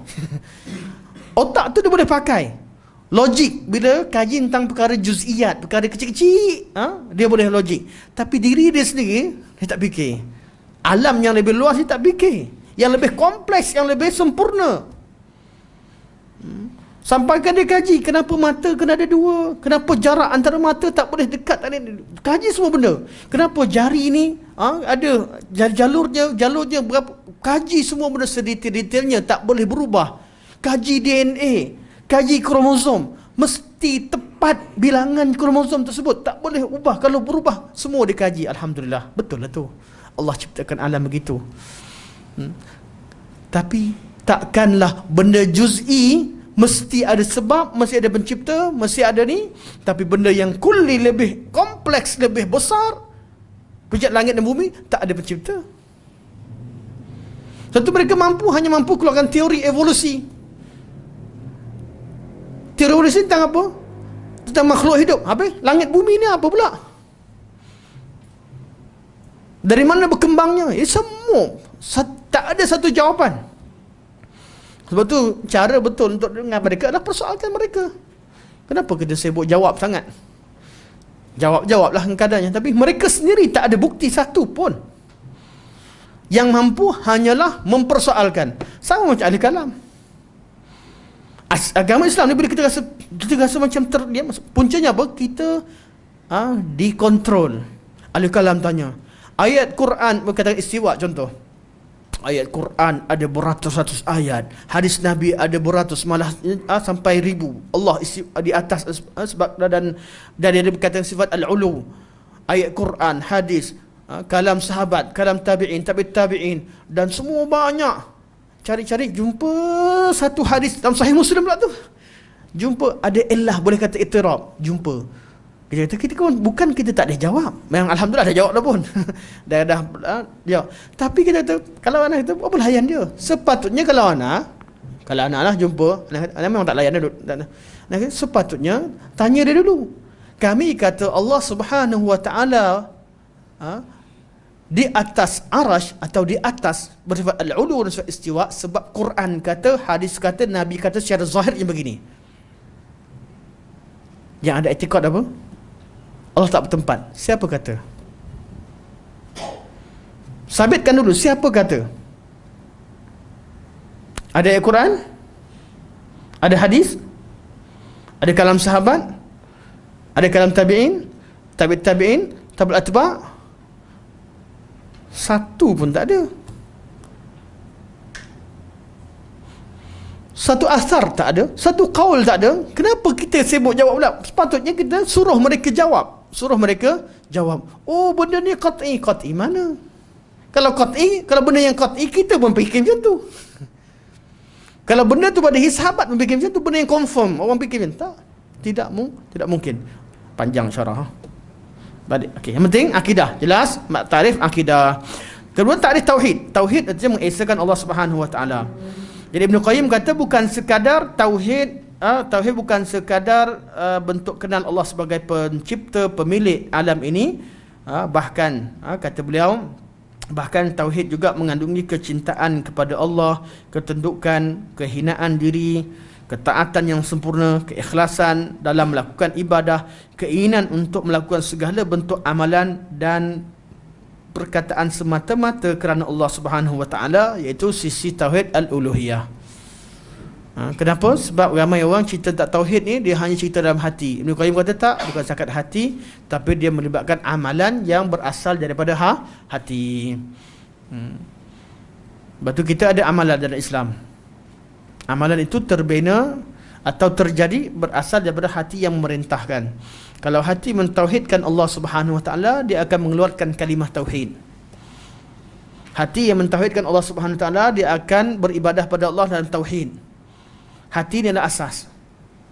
Kalau hati ditauhidkan Allah, mulut dia tak akan minta selain Allah Subhanahu Wa Taala. Hati yang memerintah. Kalau hati itu betul, betullah lafaz perkataannya, betullah perbuatannya. Hati yang salah, maka salahlah perkataan dan perbuatan. Ikut hadis, ala inna fil jasadi mudghah, idza salahat salahal jasadu kulluh, wa idza fasadat fasadat jasadu kulluh. Okey. Larangan pemberian, kecintaan, kebencian, iaitu manusia buat sesuatu mengharapkan semata-mata wajah Allah. Jadi ini terjemahan pun ada sedikit perlu dibetulkan. Larangan, ketika manusia melarang sesuatu. Pemberian, bukan larangan, ketika dia tak nak bagi orang sesuatu. Apabila manusia dia buat semua kerana Allah Subhanahu Wa Taala, bila dia ada satu benda dia tak nak bagi, atau pemberian dia nak beri, dia tidak memberi dan dia memberi, dia mencinta dan membenci, al-wala dan al-barra, iaitu perkara yang memisahkan antara seseorang dengan sebab-sebab yang boleh menghumbannya ke dalam maksiat. Sebab apa? Sebab wala al-barra inilah yang menjauhkan kita daripada mendekati perkara maksiat dan sebagainya. Maksiat dan berterusan dalam melakukan maksiat tersebut. Jadi dalam terjemahan ini tak salah, betul. Tapi kat sini ulasan Ibn Qayyim rahimahullah. Bab berkaitan dengan tauhid bukan sekadar rububiyah, malah juga berkaitan dengan al-uluhiyah, dan juga berkaitan dengan apa? Berkaitan dengan tindakan seorang hamba. Seorang hamba menahan hartanya, atau memberi hartanya, atau membenci seseorang, menyayangi seseorang hanya kerana Allah Subhanahu Wa Taala, mencintai kerana Allah, membenci kerana Allah, memberi kerana Allah, menahan diri kerana Allah Subhanahu Wa Taala. Ini juga bab berkaitan bab al-uluhiyah, yang mana perbuatan seseorang asasnya adalah tauhid. Sesiapa yang mengenal perkara di atas, dia akan memahami sabda Nabi SAW dalam hadis Itban bin Malik, fa inna Allah qad harrama 'ala an-nari man qala la ilaha illallah yabtaghi bidzalika wajha Allah. Sesungguhnya Allah SWT mengharamkan api neraka ke atas siapa yang mengatakan la ilaha illallah, mengharapkan semata-mata dengan katanya itu wajah Allah Subhanahu Wa Taala. Ini yang disyarahkan tadi. Kita bercakap sesuatu, buat sesuatu hanya mengharapkan daripada Allah Subhanahu Wa Taala. Okey, ini tauhid. Artinya amal ibadah kita dan apa sahaja kita lakukan berasaskan tauhid yang benar.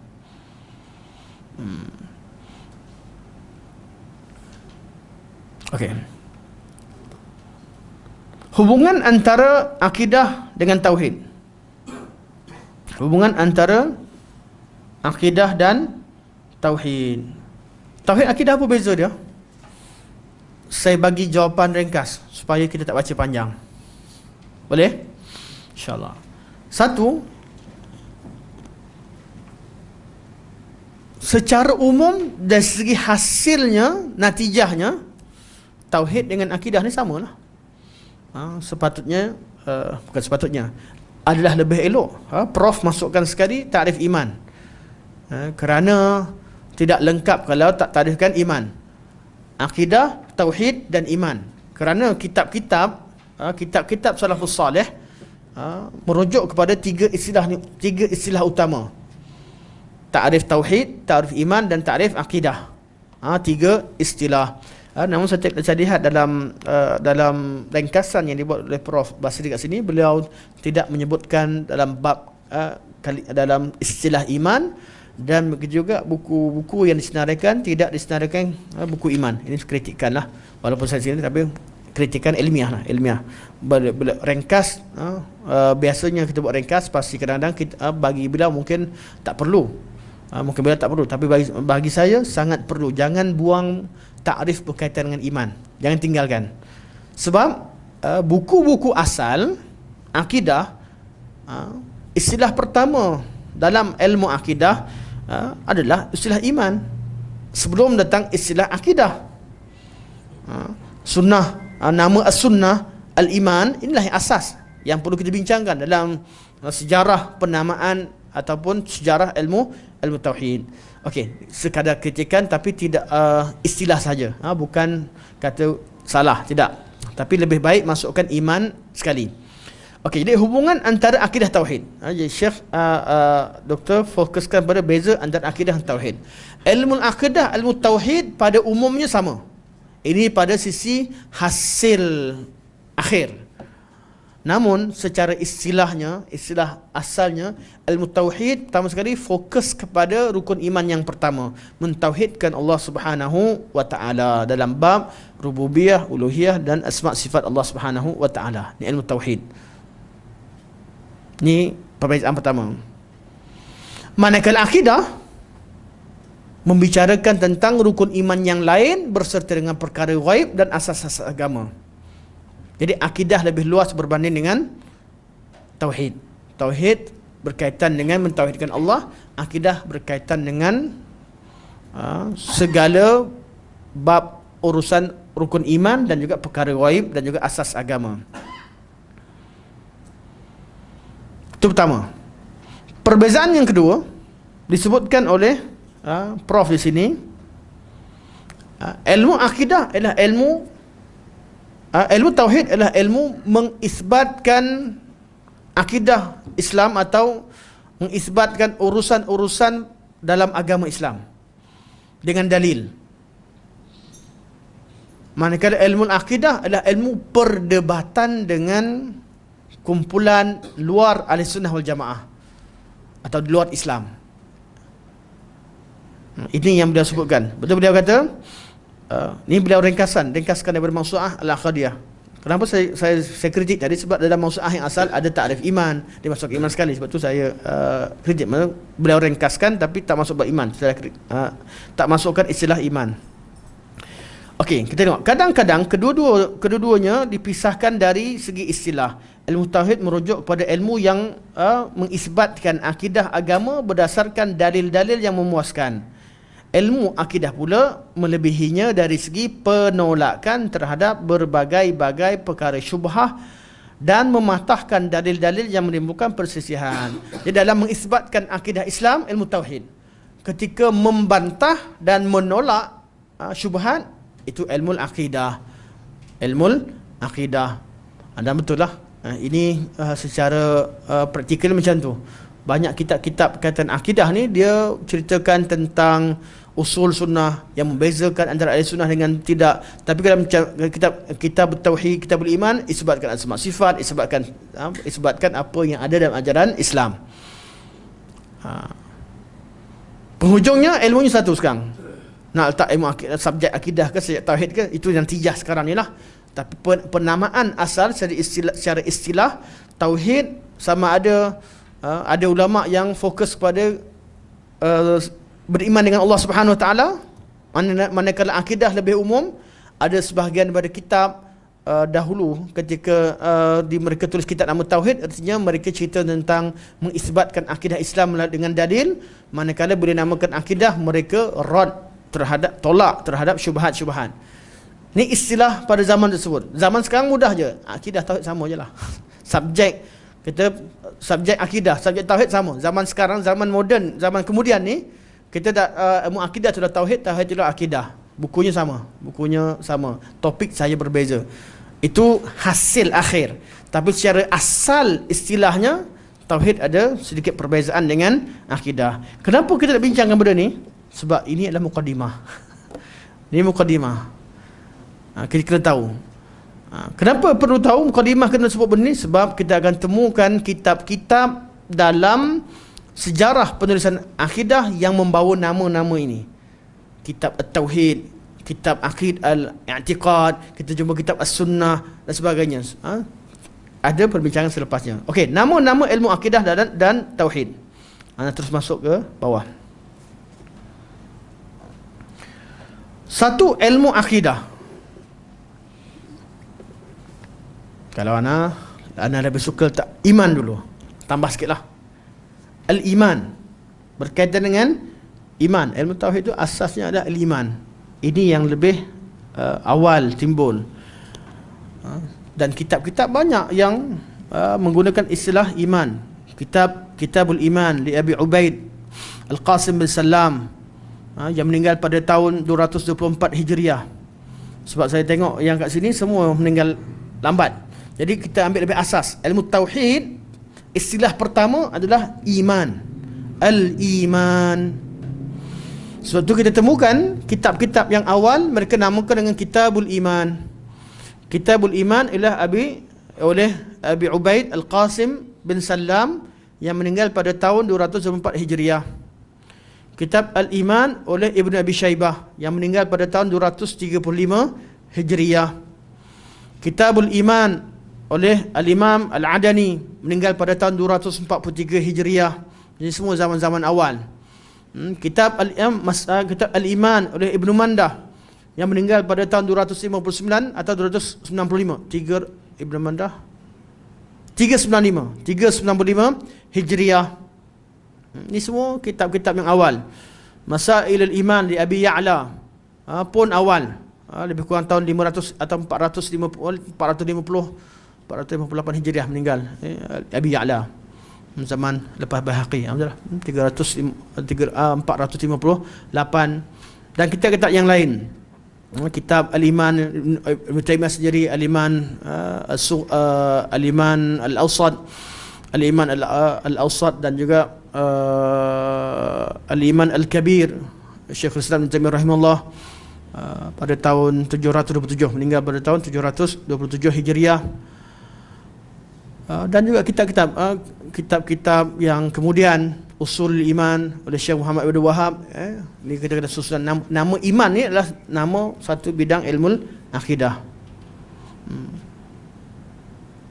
Makin awal kitab tu makin sumbernya makin asli, dekat. Tapi makin akhir kitab makin sempurna. Kitab mutakhir ini sempurna. Kerana kitab zaman dulu perbincangannya ikut pada kes yang berlaku zaman tu. Kita kalau buka kitab mutaqaddimin, isu akidah ni timbul dari zaman, tiap-tiap zaman dia akan bertambah. Zaman sekarang timbul lagi syubhat, geng etis banyak. Kitab lama tak tulis, dia akan ditemukan. Jadi ilmu akidah tu berkembang. Kenapa? Akidah menjawab syubhat golongan yang syubhat dalam Islam. Betul, sebelum timbul ahli kalam, mana ada buku cerita tentang golongan ahli kalam? Memanglah tak ada. Sebab tu satu kejahilan ahli kalam kata, buktikan. Nak bukti apa? Zaman tu mereka tak ada pun nak nafikan sifat. Memanglah mereka tak tulis. Jadi kita kena ceklah kalam mereka yang mengisbatkan sifat. Mula timbul nafikan sifat, datangnya ahli kalam. Mula menafikan sifat, baru ada kitab selepas tu untuk menolak golongan yang menafikan sifat. Jadi akidah ni, ilmu akidah, ilmu jawab syubhat. Jadi syubhat tu makin kitab makin moden, makin banyak syubhat yang dijawab. Cuma bila kita susun Daripada awal kita akan tahu sejarah perkembangan ilmu akidah. Pada peringkat awal tak ada apa. Bezanya bab takrif iman. Kalau zaman sekarang ni, sebab tu kalau kita buat syarah sekarang, zaman sekarang etis dah banyak ni semua ni, takrif pula duk bergaduh bab takrif iman, kecil susah benda ni kecil je. Memanglah pada kita kecil lah. Tapi kalau kita belajar faham betul-betul, dari situlah takrif iman yang awal itulah yang melahirkan furuk sekarang ni. Kalau kata iman tak ada amalan, tak apa, amalan buat macam mana sekalipun asalkan hati bersih, itulah asalnya, pada asalnya. Tapi dulu orang tak cakap macam tu, hanya khilaf dari segi istilah pada awalnya, kemudian memberi kesan kepada zaman kemudian, mewujudkan kumpulan-kumpulan dalam Islam kemudian. Sebab tu ilmu akidah ni makin dekat dengan zaman salaf, kitab-kitab akidah makin terpelihara keasliannya. Tapi bila mutaakhirin, makin lambat, makin banyak perbincangannya. Dan kalau buku jadi lebih lengkap lah. Lepas ni, selepas 10 tahun, akan ada buku yang lebih tebal daripada ni. Masukkan pula, nak jawab pula golongan yang cerita tentang asal usul kejadian manusia. Masuk nanti, akan datang. Zaman sekarang ni baru jadi isu. Lepas ni akan jadi grup yang mempertahankan yang ini yang itu. Lama-lama kena buat pula syllabus untuk tolak kumpulan ni lagi. Nanti keluar lagi kumpulan Al-Mahdi. Contohnya kan, begini dan begitu keluarkan istilah, kena pula tulis lagi. Jadi ulama Islam ni penat dengan apa? Penat menjawab. Betul, untuk isbatkan akidah Islam mudah. Ikut salafus salih. Nak faham apa yang Islam sebut, apa yang Nabi ajar, Islam tu mudah. Tapi bila bab subjek akidah dia jadi berat. Sebab apa? Bukan sebab ajaran Islam, tapi sebab nak menjawab syubhat. Jawab syubhat tu yang jadi panjang ilmu akidah tu. Tu yang perlu kata, oh ada orang pakar ilmu akidah sebagainya. Kata, apa nak pakarnya? Senang je, Quran Sunnah terima je lah, qul huwallahu ahad, selesai. Ya, untuk mengisbatkan, kita isbatkan asmaul husna, isbat yang kita belajar semua sekali, mudah. Tapi untuk menjawab syubhat, inilah dia bidang ilmu akidah. Bila datang, kadang-kadang benda tu kita nampak simple pada pandangan kita, tapi ulama akidah tegas. Sebab apa? Dia memberi kesan kepada furuk-furuk masalah. Kerana ilmu akidah bincang tentang asas akidah. Okey, jadi nama yang pertama namanya al-iman. Nama lain bagi ilmu akidah. Malah itu nama asal, al-iman. Kerana lafaz iman itu warid dalam sunnah Nabi SAW. Jadi perbincangan berkaitan iman, Islam, iman, ihsan sebagainya, itu dah asasnya. Jadi iman ni berkaitan dengan beriman dengan Allah, malaikat sebagainya. Inilah ilmu akidah yang asal, nama yang asal. Jadi lebih baik bagi pandangan saya letakkan pertama sekali adalah nama al-iman. Kemudian as-sunnah, akidah ni letak belakang, tak apa, sebab dia istilah yang kemudian. Tapi kita tetap baca apa yang tercatat di sini secara, saya hanya kritik secara susunan, bukanlah kritik konten dan isi kandungan. Tidak, isi kandungan tak ada masalah, tapi susunan. Pertama, istilah al-iman. Yang kedua, istilah akidah. Kita tengok akidah, ilmu akidah, dan di situ dibawakan beberapa contoh kitab yang bawa nama akidah. Contohnya, nombor 1 tu kita tengok, anda terus masuk ke tengah. Antara karya yang membawa nama akidah atau i'tiqad ialah kitab Aqidatus Salaf Ashabul Hadis oleh As-Sabuni yang meninggal pada tahun 449 Hijriah. Syarh Usul Al-I'tiqad Ahlussunnah wal Jamaah oleh Al-Imam Al-Lalikai, meninggal pada tahun 419. I'tiqad, kitab Al-I'tiqad oleh Al-Imam Al-Baihaqi, meninggal pada tahun 458. Sebab tu saya kata istilah akidah ni, penamaan akidah ni lambat. Semua tahun 400 lebih. Mana paling awal 449 contoh yang diberikan sini. Betul, istilah manakala kitab iman yang kita bincang tadi lebih awal sejak pada tahun 224 dan sebagainya. Lebih awal betul lagi ada kitab Al-Qadar. Masalah dia bukan masalah iman, dia masalah tertentu. Kitab Al-Qadar, Imam Malik rahimahullah ada kitab Al-Qadar, bincang tentang qadar. Itu zaman awal-awal dia cuma topik-topik kecil saja. Satu topik. Orang ingkar qadar, keluar kitab qadar. Lama-lama jadi iman, gabungkan iman. Kemudian berkembang sampailah wujudnya istilah ilmu akidah. Okey.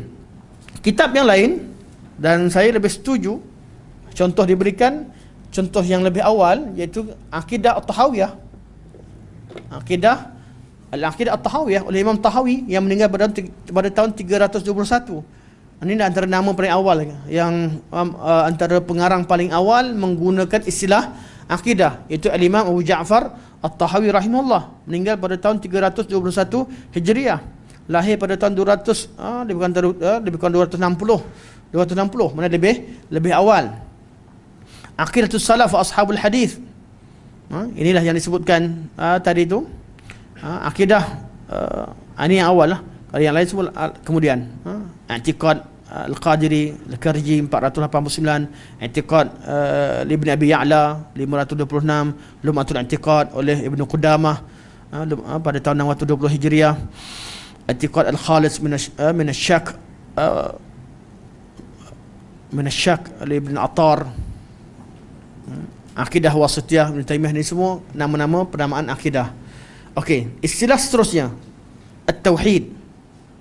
Istilah At-Tauhid, mana ilmu Tauhid, ilmu akidah, ilmu iman, ilmu At-Tauhid.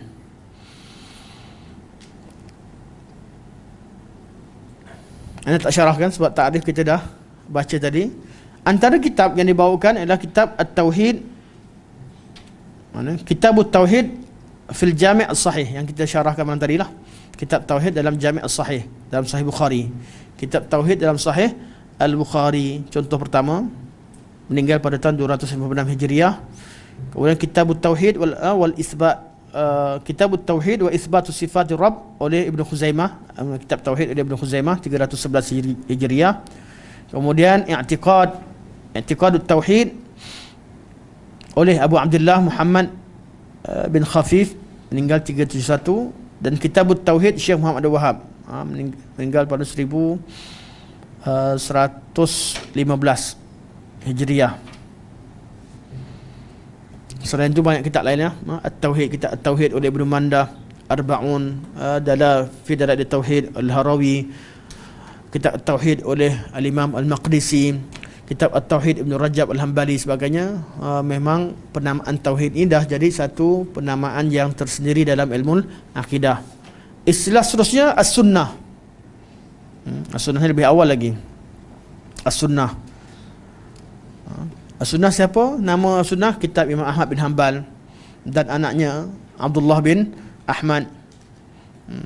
Kitab As-Sunnah oleh Ibn Abi Asim, meninggal pada tahun 257, Imam Ahmad 241. Ini semua kitab-kitab awal. Istilah As-Sunnah. Istilah lain bagi ilmu akidah Usuluddin. Kitab Abu Hasan Al-Asy'ari, Al-Ibanah fi Usulid Diyanah, berkaitan dengan Usuluddin. Kitab Usuluddin oleh Imam Al-Baghdadi, meninggal pada 429. Tuan-tuan tengok muka surat 14. 429. Syarh Al-Ibanah oleh Ibn Battah 437. Al-Ibanah ni Usul Diyanah, ini Abu Hasan Al-Asy'ari, meninggal 324 Hijriah. Nama lain Al-Fiqhul Akbar. Fiqhul Akbar bagi membezakan dengan Fiqhul Asghar.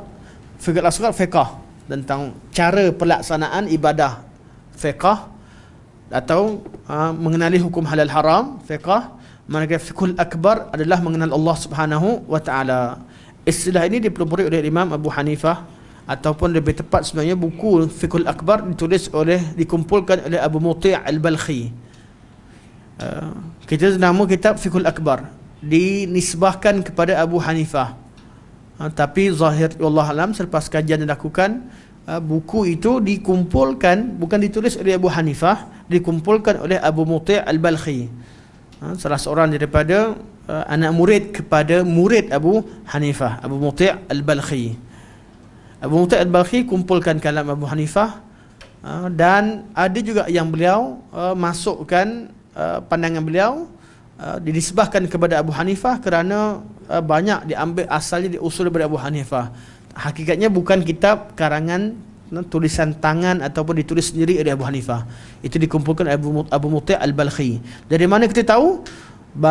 Bukan banyak, ada masalah-masalah yang tersebut dalam kitab Fiqhul Akbar memang tak ada isu lagi, memang tak dibicarakan lagi zaman Abu Hanifah, terutama berkaitan ilmu kalam. Mana ada zaman Abu Hanifah orang cerita tentang kalam? Zaman tu tak timbul lagi. Zaman 150 Hijriah ni tak timbul lagi perbincangan tentang kalam atau penafian ulumullah sebagainya, tak ada. Jadi tak ada orang yang menafikan lagi macam mana perbincangan detail. Jadi kita tahu kitab ni dikumpulkan oleh Abu Muti' Al-Balkhi. Okey, itu Fiqhul Akbar. Istilah yang lain Asy-Syari'ah. Kitab Asy-Syari'ah.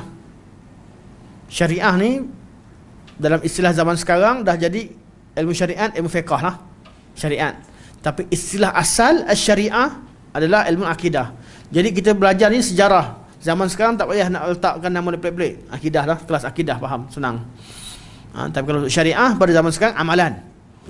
Asy-Syari'ah pada suatu ketika dahulu istilah digunakan untuk perkara-perkara akidah berkaitan dengan perkara-perkara ilmiah. Seperti kitab Asy-Syari'ah oleh Al-Imam Al-Ajurri rahimahullah. Kitab Al-Ibanah an Syari'at Al-Firqah An-Najiyah oleh Al-Imam Ibn Battah Al-Hambali. Okey, ini Syariah. Istilah. Soalannya, boleh tak nama ilmu kalam? Sesuai tak ilmu akidah kita ilmu kalam? Kalau kita buka pada kitab ilmu kalam, mereka akan tambah satu lagi. Istilah lain bagi ilmu akidah adalah ilmu kalam. Tapi dalam buku ni kita kritik perbezaan antara ilmu tauhid dengan ilmu kalam. Beza, bukan sama. Manakala istilah 5 istilah sebelum 6 istilah disebutkan ataupun 7, al-iman, akidah, at-tauhid, as-sunnah, usuluddin, fiqhul akbar dan asy-syariah. 7 istilah ni tak ada masalah. Memang ada buku-buku dan kitab-kitab yang membicarakan soalan akidah dengan 7 istilah tersebut. Manakala istilah ilmu kalam bagi kita yang mempelajari ilmu akidah berdasarkan akidah salafus salih, kita tak terima penggunaan ilmu kalam sebagai sinonim pada ilmu akidah. Kenapa? Sebab ada isi kandungan yang berbeza. Ada yang berbeza. Ahli kalam kata sama je. Ilmu nak pertahankan akidah Islam dan tolak pada syubhat. Kata mereka, kami tak usik ahli sunnah. Kami hanya lawan dengan golongan etis. Isbatkan kewujudan Allah bukan untuk orang Islam, untuk lawan dengan etis. Betul. Tapi takrir yang membawa kepada apa? Mentajsimkan, mentashbihkan atau menuduh tashbih dan tajsim terhadap orang yang isbatkan nas seperti seadanya. Ada perbezaan-perbezaannya. Inilah perbezaan yang akan dikemukakan di sini. Okey, ini kita baca. Ilmu kalam merujuk kepada ilmu yang membuatkan seseorang mampu ta'rif ni, ta'rif ahli kalam sendiri. Kalau kita kata ahli kalam, apa mereka kata ta'rif ilmu kalam? Ini. Kalau buka buku ilmu kalam, ta'rif ini yang akan kita temukan. Ini juga kritikan saya pada doktor ketika ringkaskan, sepatutnya terangkan ini ta'rif sisi ahli kalam. Sebab kat bawah kita bila akan rad. Kita ta'rif ahli kalam, kata mereka, ilmu kalam merujuk kepada ilmu yang membuatkan seseorang mampu berbahas dalam persoalan akidah dengan mengemukakan hujah-hujah, membantah syubhah dan membentung hujah-hujah musuh. Inilah ta'rif, memang menariklah. Secara ringkasnya ia juga disebutkan sebagai ilmu perdebatan berkaitan akidah yang keji dari segi syarak. Ia melibatkan perbahasan bagi menzahirkan mazhab dan memenangkannya. Ciri-ciri perbezaan antara ilmu tauhid dengan ilmu kalam dapat dilihat sebagaimana berikut. Okey, yang penting ilmu kalam, sisi ilmu ahli kalam adalah ilmu untuk berdebat. Yang kita namakan akidah, itulah dia ilmu kalam di sisi ahli kalam. Mereka kita sama je. Ilmu akidah debat dengan tolak syubhat, ilmu kalam pun ilmu untuk tolak syubhat. Tapi bagi kita yang berpegang dengan manhaj al-sunnah dengan jalan salafus salih, kita tak ada perbezaan. Ada perbezaan. Satu, ilmu tauhid bergantung kepada Alkitab, as-sunnah, ijma' salafus salih dan dalil akal yang sahih. Sebaliknya ilmu kalam bergantung pada lafaz-lafaz mantik dan qiyas ahli kalam. Ini bezanya. Kita nak ganti sifat Allah, kena ada dalil Quran dan sunnah. Tapi bagi ilmu kalam, yang penting hafal istilah ilmu mantik dan kaedah-kaedah qiyas ahlul mantik. Sebab tu kita kata Allah Subhanahu wa taala maha tinggi dan maha agung. Allah Subhanahu wa taala beristiwa di atas arasy. Sebab apa? Sebab dalil Al-Quran, dalil daripada hadis Nabi sallallahu alaihi wasallam, dalil daripada ijma' salafus salih dan juga dalil akal yang sahih, yang sesuai dengan nas sebagai dalil sokongan. Tapi pergi pada ilmu kalam, dia kata Allah Subhanahu wa taala tidak bertempat. Dari mana? Kaedah dia berdasarkan kepada ilmu mantiq. Ilmu mantiq tak cakap macam tu pun. Tapi ilmu kalam lah yang berasal daripada kaedah mantiq. Salah menggunakan ilmu mantiq. Ini beza pertama. Beza pada sumber pengambilan. Ilmu akidah memang dua-dua debat dengan golongan ahli bid'ah. Dua-dua tolak syubhat tentang Islam. Tapi satu berasaskan dalil Quran, sunnah dan ijma' salafus salih dan akal yang sahih. Yang kedua, ilmu kalam bergantung kepada kaedah ilmu mantiq. Itu beza.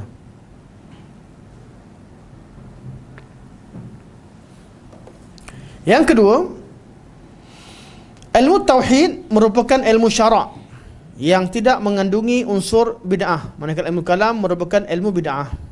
Ia berartinya benda yang tak wujud dalam syarak. Kenapa kata ilmu syarak? Apa beza ilmu syarak dengan ilmu bid'ah? Ilmu syarak ni, contoh ilmu tajwid. Tajwid ni ilmu baru zaman Nabi ada ke ilmu tajwid? Zaman Nabi orang baca Quran bertajwid tidak? Confirm lah bertajwid. Tapi nama izhar, ikhfa, iqlab, ikhfa hakiki, ikhfa, semua ni ada tak pada zaman Nabi sallallahu alaihi wasallam? Pengistilahan tak ada. Tapi hakikat dan kewujudan itu ada. Jadi tajwid, ilmu tajwid bukan dia ilmu syarak. Ilmu yang berkembang Islam ni hanya pengistilahan demi untuk memudahkan orang, kembalikan orang kepada asal. Macam mana Nabi sebut, macam itulah kita cipta kaedah supaya orang baca Quran macam yang Nabi baca. Sama juga ilmu qiraat. Ilmu qiraat dikumpulkan ilmu qiraat dengan riwayat-riwayat supaya orang baca sesuai dengan apa yang Nabi ajar. Sama dengan ilmu nahwu. Kita jaga kaedah bahasa Arab supaya kaedah ini dapat menjaga Al-Quran dan Sunnah yang ada dalam bahasa Arab. Begitu juga ilmu saraf. Semua orang Arab zaman dulu cakap dengan nahwu, dengan saraf, dengan balaghah tanpa ada istilah-istilah ilmiah. Tetapi itu wujud dalam diri mereka secara fitrah. Orang Melayu lah. Bab imbuhan. Sampai sekarang saya tak tahu imbuhan meng tak hafal lah. Membuat ke menbuat ke membuat istilah saya tak tahu. Yang saya tahu membuat, saya takkan sebut menbuat. Saya takkan sebut mengbuat. Imbuhan meng saya tak faham. Tapi kalau jawab ABC tak pernah salah. Kan kalau buat membuat mana Ali kira kan kita buat, membuat atau apa, kita baca ayat tu kita boleh letakkan sendiri. Sebab istilah tu wujud dalam diri kita sebagai penutur bahasa pertama. Orang Arab begitu, nahwu saraf wujud pada mereka. Tapi oleh kerana ramai sangat orang dah masuk Islam, orang yang bukan bercakap bahasa Arab secara fitrah, dia cakap Arab sebab dia belajar. Jadi perlu ada kaedah untuk memudahkan mereka untuk bercakap Arab, nak letakkan imbuhan yang betul. Maka terciptalah ilmu nahwu, ilmu saraf. Ilmu nahwu untuk jaga baris, nak letak baris yang betul. Al-musarraf jaga perubahan tasrif, perubahan dalam daripada fa'il kepada maf'ul, kepada ismul makan, ismul zaman dan sebagainya. Ilmu saraf asalnya untuk menjaga keaslian bahasa tu. Untuk budak, bila dah orang luar banyak masuk, banyak salah cakap. Bila salah cakap, anak-anak orang Arab pun terikut. Sampai mana? Sampai anak Sayyidina Ali terikut. Salah baris. Sayyidina Ali terkejut. Ini anak khalifah. Zaman tu lagi. Betul, Sayyidina Ali arahkan Abu Aswad Ad-Du'ali untuk buat kaedah, kumpul kaedah. Jangan sampai jadi orang Arab salah baris. Tak ada bezakan dengan ma'ajmalul qamar dengan ma'ajmalul qamar. Anak Sayyidina Ali, anak perempuan Sayyidina Ali, dipanggil ayah dia tengok bulan, dia kata, ya abati, wahai ayahku, ayahku. Dia kata, ma'ajmalul qamar. Dia kata, dia nak kata cantiknya bulan malam ni. Tapi Sayyidina Ali kata, kalau ma'ajmalu artinya apa? Apakah yang bulan yang paling cantik? Dia dah jadi ajmalu. Sepatutnya sebut ma ajmalal qamar, salah baris. Dan dia kata ini anak khalifah. Ini anak khalifah duduk dalam istana pun tersalah. Macam anak-anak kita lah. Kan? Zaman sekarang ni bahasa macam-macam. Nak cek bahasa Melayu asal kadang tak tahu yang mana satu. Kita ada terpengaruh bahasa Inggeris, ada terpengaruh dengan logat macam-macam. Ada perubahan. Bahasa Melayu tak apa. Tak, minta maaf lah. Kalau berubah sekalipun, ubah apa tak? Ubah budaya je. Tak ke bahasa Arab ubah pemahaman terhadap Al-Quran dan As-Sunnah. Bahasa Arab tak diubah. Sebab pemahaman Quran Sunnah dan teks Al-Quran Sunnah dalam bahasa Arab. Satu-satunya bahasa yang daripada dulu sampai sekarang sama. Kaedah asasnya zaman Quran Sunnah. Kalau bahasa Inggeris baru zaman kemudian buat kaedah, buat apa semua kali. Bahasa Melayu pula lagi pening. Buka baju hikayat hang tua. Saya tak ada dua. Arakian apa arakian? Masa kecil lah. Aduh, pening kepala nak kena buka satu-satu. Saya pernah buat tingkatan 3, kita buat PMR, buat kerja khusus sejarah. Saya pilih hikayat hang tua. Baca seronok tapi menyesal banyak. Banyak sangat kerja. Kawan-kawan dipilih buku yang kecil-kecil. Kita pula kononnya nak kaji, nak sendiri, nak belajar. Baca hikayat hang tua. Banyak istilah-istilah yang kita rasa nak kena buat satu last sekali, kecilkan dia. Kecilkan tajuk je. Cikgu tak, asalkan jadi cikgu. Buat je. Asalkan jadi nak buat buku portfolio, buku folio lah kan kita buat dulu, PMR. Jadi itu zaman dekat dah berubah. Arab tak? Arab kekal. Sebab sejak pada awal lagi mereka dah buat kaedah nahu, saraf, balaghah sebagai untuk jaga agama, menjaga bahasa asal. Jadi ilmu syarak tak? Syarak kerana nak jaga syarak. Ilmu kalam nak jaga apa? Dia bukan bersumber. Semua ilmu lain bersumber daripada Al-Quran dan Sunnah dari Nabi sallallahu alaihi wasallam. Ilmu tajwid ke, qiraat ke, ilmu nahwu ke, saraf, semua asal. Nak rujuk baris, tengok Quran, tengok hadis. Nak rujuk qiraat, tengok daripada Nabi sallallahu alaihi wasallam. Nak rujuk bahasa, rujuk pada bahasa yang asal. Ilmu kalam tak, dia buat kaedah, dia betulkan asal. Oh, salaf dulu tak faham benda ni, kita yang baru faham. Ini ilmu kalam. Dia mula faham saja, oh salaf dulu mereka selamat. Mereka aslam sebab mereka zaman tu sibuk dengan jihad, sibuk dengan ni, tak sibuk kaji. Kita yang kaji, kita yang tahu. Dia sibuk mengajar pada salaf. Itu namanya ilmu bid'ah. Dia buat benda baru dan dianggap dia lebih pandai daripada orang dahulu. Sedangkan kita kata ilmu akidah, ilmu agama dah sempurna sejak pada zaman awal, dan generasi awal generasi yang selamat, ahli syurga, dan mereka yang kita ikut mereka. Bukan kita nak buat kaedah, nak takrifkan sesuatu kena ikut pula kaedah yang kita buat kemudian. Jadi ilmu kaedah, ilmu kalam ni mereka buat kaedah daripada ilmu mantik. Contoh mereka kata, mereka buatkan kias, kata mustahil Allah bertempat. Contoh, kias mantik, kerana tempat itu adalah sifat makhluk. Ikut ilmu mantik. Jadi apa dia? Semua ayat Quran yang bertentangan dengan kaedah ini perlu disuaikan. Mereka sepakat, ahli kalam sepakat bahawa gunakan kaedah bahawa Allah tak bertempat, contoh. Cuma bezanya apa? Sama ada ayat yang berkaitan istiwa ini atau berkaitan dengan arash dan istiwa, kita tak sebut tempat, kita sebut istiwa atas arash. Tapi apa yang mereka nisbahkan sebagai tempat perlu disesuaikan dengan kaedah yang mereka sabitkan kemudian ini. Jadi sama ada kata salaf tak bagi makna tafwid penuh, salaf tak, mereka baca macam tu je, dia tak faham, mereka tak bincangkan makna.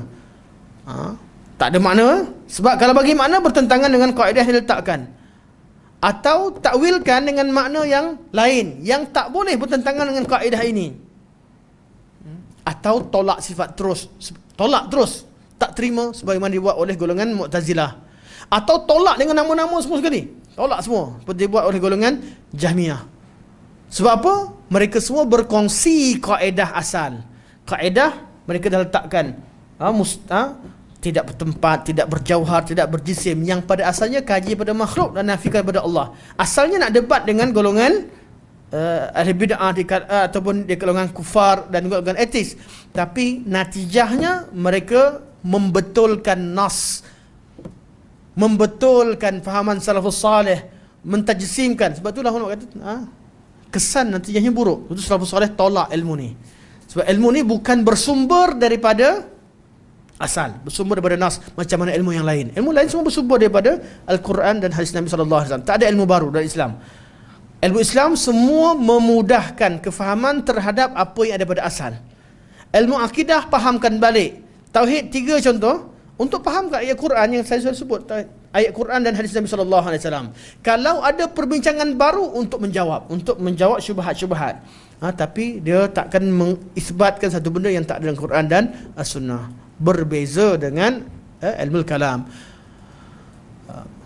Tapi bagi orang kata ilmu kalam ni ilmu debat, debat untuk Islam. Kalau betul ilmu kalam debat untuk Islam, kita terima je, tanpa buat bid'ah.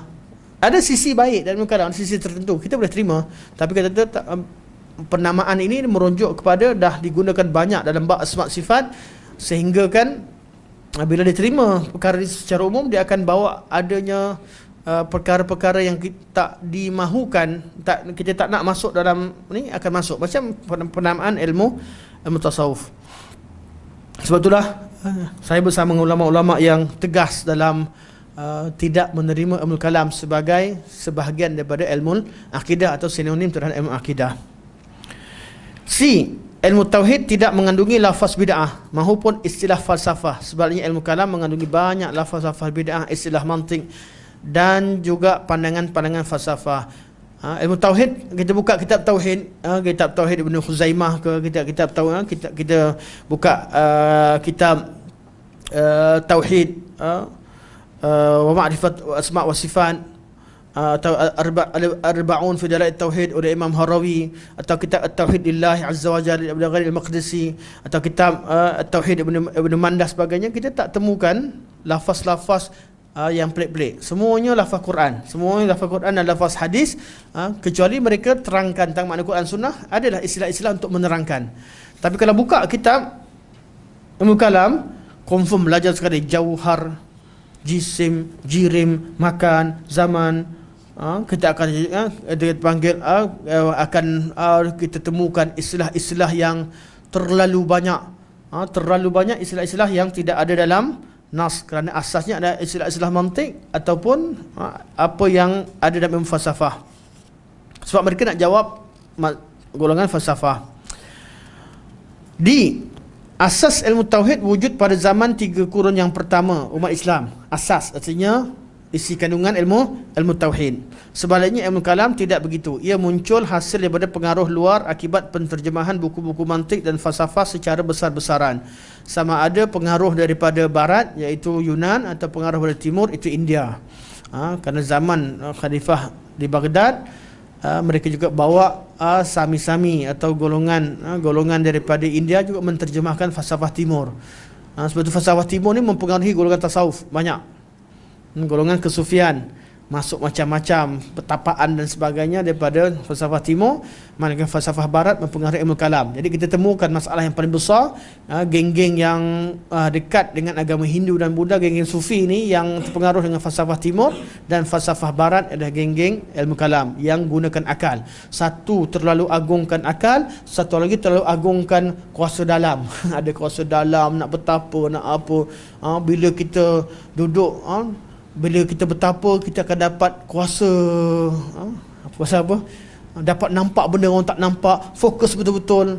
Ini semua cerita ilmu kuasa dalam apa, yang saya lupa istilah-istilah biasa gaya motivasi duk cerita.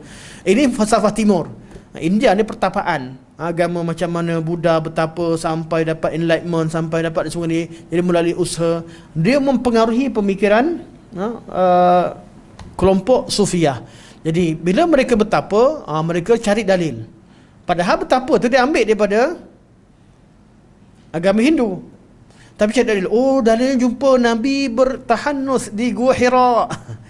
Itu nama cari dalil.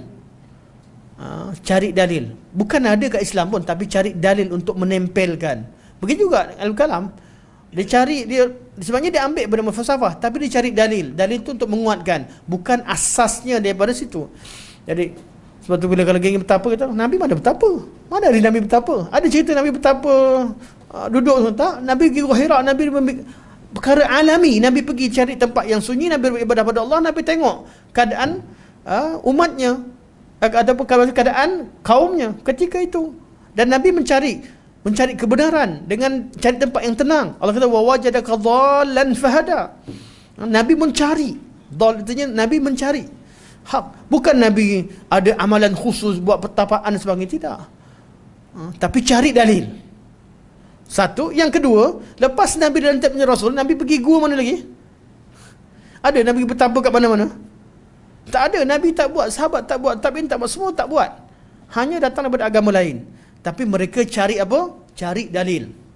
Bila bertapa, ada yang fokus supaya nampak benda orang tak nampak. Nampak apa di sebalik dinding, nampak sebalik. Ini semua geng-geng ni. Last sekali, oh ni kasyaf. Ambil istilah yang ada berlaku pada Sayyidina Umar Al-Khattab. Itu dan memang betul ada kasyaf. Mukasyafah, Allah akan buka hijab pada setengah pada orang dengan keadaan sabit dengan bukti yang jelas secara mutawatir. Tetapi yang mereka buat, gunakan berdalilkan kasyaf. Hakikatnya yang mereka buat pertapaan untuk melihat apa di sebalik minda dan sebagainya. Ini berlaku pada geng orang yang terlibat dengan ilmu kesufian. Batini, akhir sekali jadi batini. Samalah daripada orang biasa naik taraf macam mana agama Buddha ada 31 31 alam, naik level. Level antara 8 sampai 12 ni level manusia. Manusia pun ada level-level dia, naik sampai tahap yang paling tinggi sekali Buddha habis. Kalau Hindu sampai bersatu dengan Tuhan, level-level tahap alam. Dia pun ada orang ni dia level biasa, ni level ahli syariat, makrifat, hakikat, ni dah bersatu dengan Tuhan. Ini semua pengaruh falsafah timur. Jadi pada zaman ilmu-ilmu ni kita tak boleh anggap sebagai ilmu Islam. Tidak berasal daripada Islam, tapi dipengaruhi oleh falsafah luar. Kalau mereka berdalilkan dalil semata-mata untuk mengiyakan apa yang mereka faham atau mereka anuti, bukan berasas daripada ajaran Islam. Kalau mereka asal Islam, mereka cari dalil awal. Islam ni bermula dengan dalil. Nak beramal cari dalil. Nabi buat atau tidak, itu Islam. Itu ajaran Islam. Tapi kalau buat suka hati pun tu cari dalil asalkan nak kaitkan, itu bukan kaedah yang betul. Sebab tu kita akan jumpa masing-masing cari dalil. Tapi satu, kita cari dalil sebelum beramal. Dalil sahih kita amal. Tapi berbeza dengan kumpulan ini. Masa amal, tak apa, sunnah benda ada dalil tak ada boleh amal. Kalau Nabi tak buat sekalipun tak apa. Ada bid'ah hasanah, ada ini tu. Mana tak ada dalil pun tak apa. Tapi bila nak mengisbatkan amalan mereka, mereka cari dalil. Masa nak buat, dah buat macam-macam, tak ada dalil pun tak apa. Tapi bila orang tanya dalil, dia akan cari juga dalil. Jumpalah dalil. Tak jumpa dalil Quran, cari kat hadis, tak ada hadis tu, hadis ini, hadis tu, sampai tak ada juga mimpi pun masuk. Tak ada juga guru dia nampak secara direct, guru dia nampak jumpa Nabi secara langsung masa ni, masa masih lagi yaqazah, macam-macam. Asalkan ada. Hakikatnya mereka tak ada dalil. Mereka cuba nak kaitkan. Kalau betul ada dalil sumbernya, sejak pada awal lagi kita tak akan beramal kecuali apa yang diajarkan dalam sunnah Nabi SAW. Ke mana? Kesan ilmu tauhid adalah terpuji, manakala kesan ilmu kalam adalah keji. Itulah yang berlaku. Pergaduhan yang banyak berlaku dalam bab ini. Kesan daripada masuknya ilmu kalam. Ilmu tauhid merupakan ilmu yang digunakan sebagai alat untuk mengatasi kebatilan, manakala ilmu kalam merupakan alat untuk mencapai kebenaran dan juga kebatilan. Artinya ada betul lah, bukan tak ada betul semua. Tapi dengan kaedah kalam juga boleh mencapai kebatilan. Jadi dia boleh jadi senjata makan tuan, cuma ia lebih hampir kepada kebatilan. Okey. Sampai sini penggunaan ilmu kalam dikenali di sisi kesemua golongan ahli kalam. Penggunaan ilmu kalam dikenali di sisi kesemua golongan ahli kalam seperti golongan Mu'tazilah, Asy'ariyah dan orang-orang yang menempuh jalan mereka. Antara karya yang menggunakan nama ilmu kalam ialah Syarhul Maqasid fi Ilmul Kalam oleh Taftazani, meninggal pada tahun 791 Hijriah.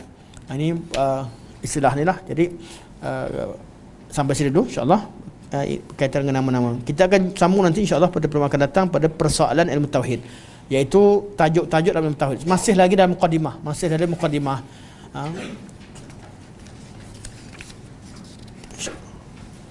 muka surat 16. Saya sebut ni sebab apa? Sebab saya rujuk. Nanti untuk kelas akan datang, masa ke sini saya akan cek balik video, jadi tahu muka surat 16. Betul, saya suka sebutkan muka surat awal di akhir kelas. Okey, insya-Allah kalau ada soalan sebelum kita tutup. Dah pukul 12 dah. Silakan. Assalamualaikum warahmatullahi wabarakatuh.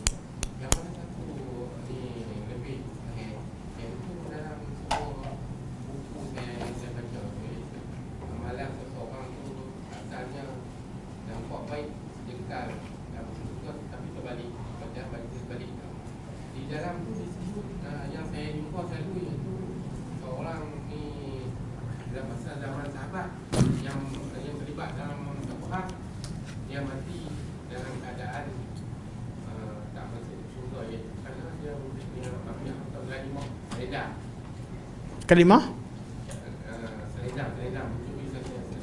Oh, yang peperangan, dalam peperangan. Curi barang rampasan perang. Okey.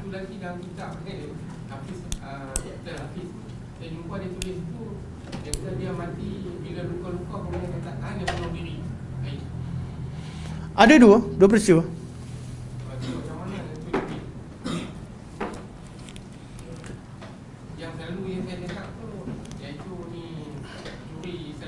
Okey, berikan ruang saya jawab akan datang untuk saya sediakan jawapan yang lebih tepat. Sebenarnya dua peristiwa dan kisah perkataan Qazim sebagainya, tapi saya tak nak jawab sebab saya sumber dari segi data-data saya takut saya salah. InsyaAllah saya akan jawab semula, tapi dia ringkasannya dua peristiwa yang berbeza dan berlaku kepada hamba Ansar. Salah seorang pada Qazman. Saya akan ceritakan kisah Qazman nanti, tapi cuma saya nak cerita, saya takut salah. Jadi insya-Allah saya akan jawab semula lah berkaitan dengan kisah Qazman dan kesalahan yang dibuat. Yang penting kita kata sahabat Nabi semua ada syurga, tapi tidak bererti mereka tak buat kesalahan. Sebahagian daripada mereka yang berlaku kisah Nabi lalu di kubur, dengar dua orang Ansar yang diazab di kubur, kemudian Nabi doakan. Sebetulnya azab kubur antara perkara yang Allah SWT kenakan pada orang beriman supaya sebagai kafarah terhadap dosa mereka ketika di hari kiamat, mereka akan bebas daripada ataupun suci daripada dosa tertentu. Ini dibincangkan masalah akidah. Jadi azab kubur ini salah satu daripada kafarah ataupun perkara yang Allah SWT mengazab seseorang itu untuk menghapuskan dosanya. Orang yang dosa banyak lama dekat neraka. Yang ada di kalangan sahabat ni kesalahan-kesalahan mereka, ada di kalangan mereka yang diazab di kubur. Dan ini sabit dalam kisah dua orang lelaki yang diazab kerana kesalahan tak jaga air kencing sebagainya. Jadi ada berlaku. Manakala Qazman dan sebagainya, dan juga seorang ada berkaitan dengan bila dihukumkan mereka masuk neraka, biasanya berkaitan sama dengan munafik atau berkaitan dengan orang-orang yang dihukumkan neraka secara nas, mereka terkecuali pada nas yang umum. Secara umum sahabat Nabi ada ahli syurga. Kalau ada dalil bahawa fulan dan fulan sebagai neraka dan sabit di Islam, dia akan hujung akhir sekali dia akan dimasuk ke dalam syurga. Kerana tapi dia masuk neraka dahulu. Tapi nama-nama itu secara ta'yin itu sabit dengan nas. Kalau nas sebut kita percaya. Cuma kisah berkaitan dengan Qazman dan juga kisah seumpama dengannya, orang yang masuk neraka, itu secara spesifik perlu rujuk pada nas. Betul, saya tak berani jawab secara umum begitu saja, kerana bagi ruang untuk saya untuk cek dan saya sediakan jawapan yang lebih tuntas lah. Cuma dua peristiwa akan datang bulan depan. Ya, baik-baik insyaAllah. Betul. Ada kat dalam, memang ada kat hadis. Ada dalam kisah dalam peperangan Uhud berkaitan dengan Qazman, dan ada setengah peperangan yang lain. Betul, ada perbezaan lafaz dalam bab ini, dan rajahnya dua peristiwa. Itu yang anda baca, yang inilah anda baca secara umum. Wallahu taala alam. Subhanakallahumma wa bihamdika asyhadu an la ilaha illa anta astaghfiruka wa atubu ilaik. Wa sallallahu ala sayyidina Muhammad wa ala alihi wa sahbihi wa baraka wa sallam. Alhamdulillahirabbil alamin. Wassalamualaikum warahmatullahi wabarakatuh.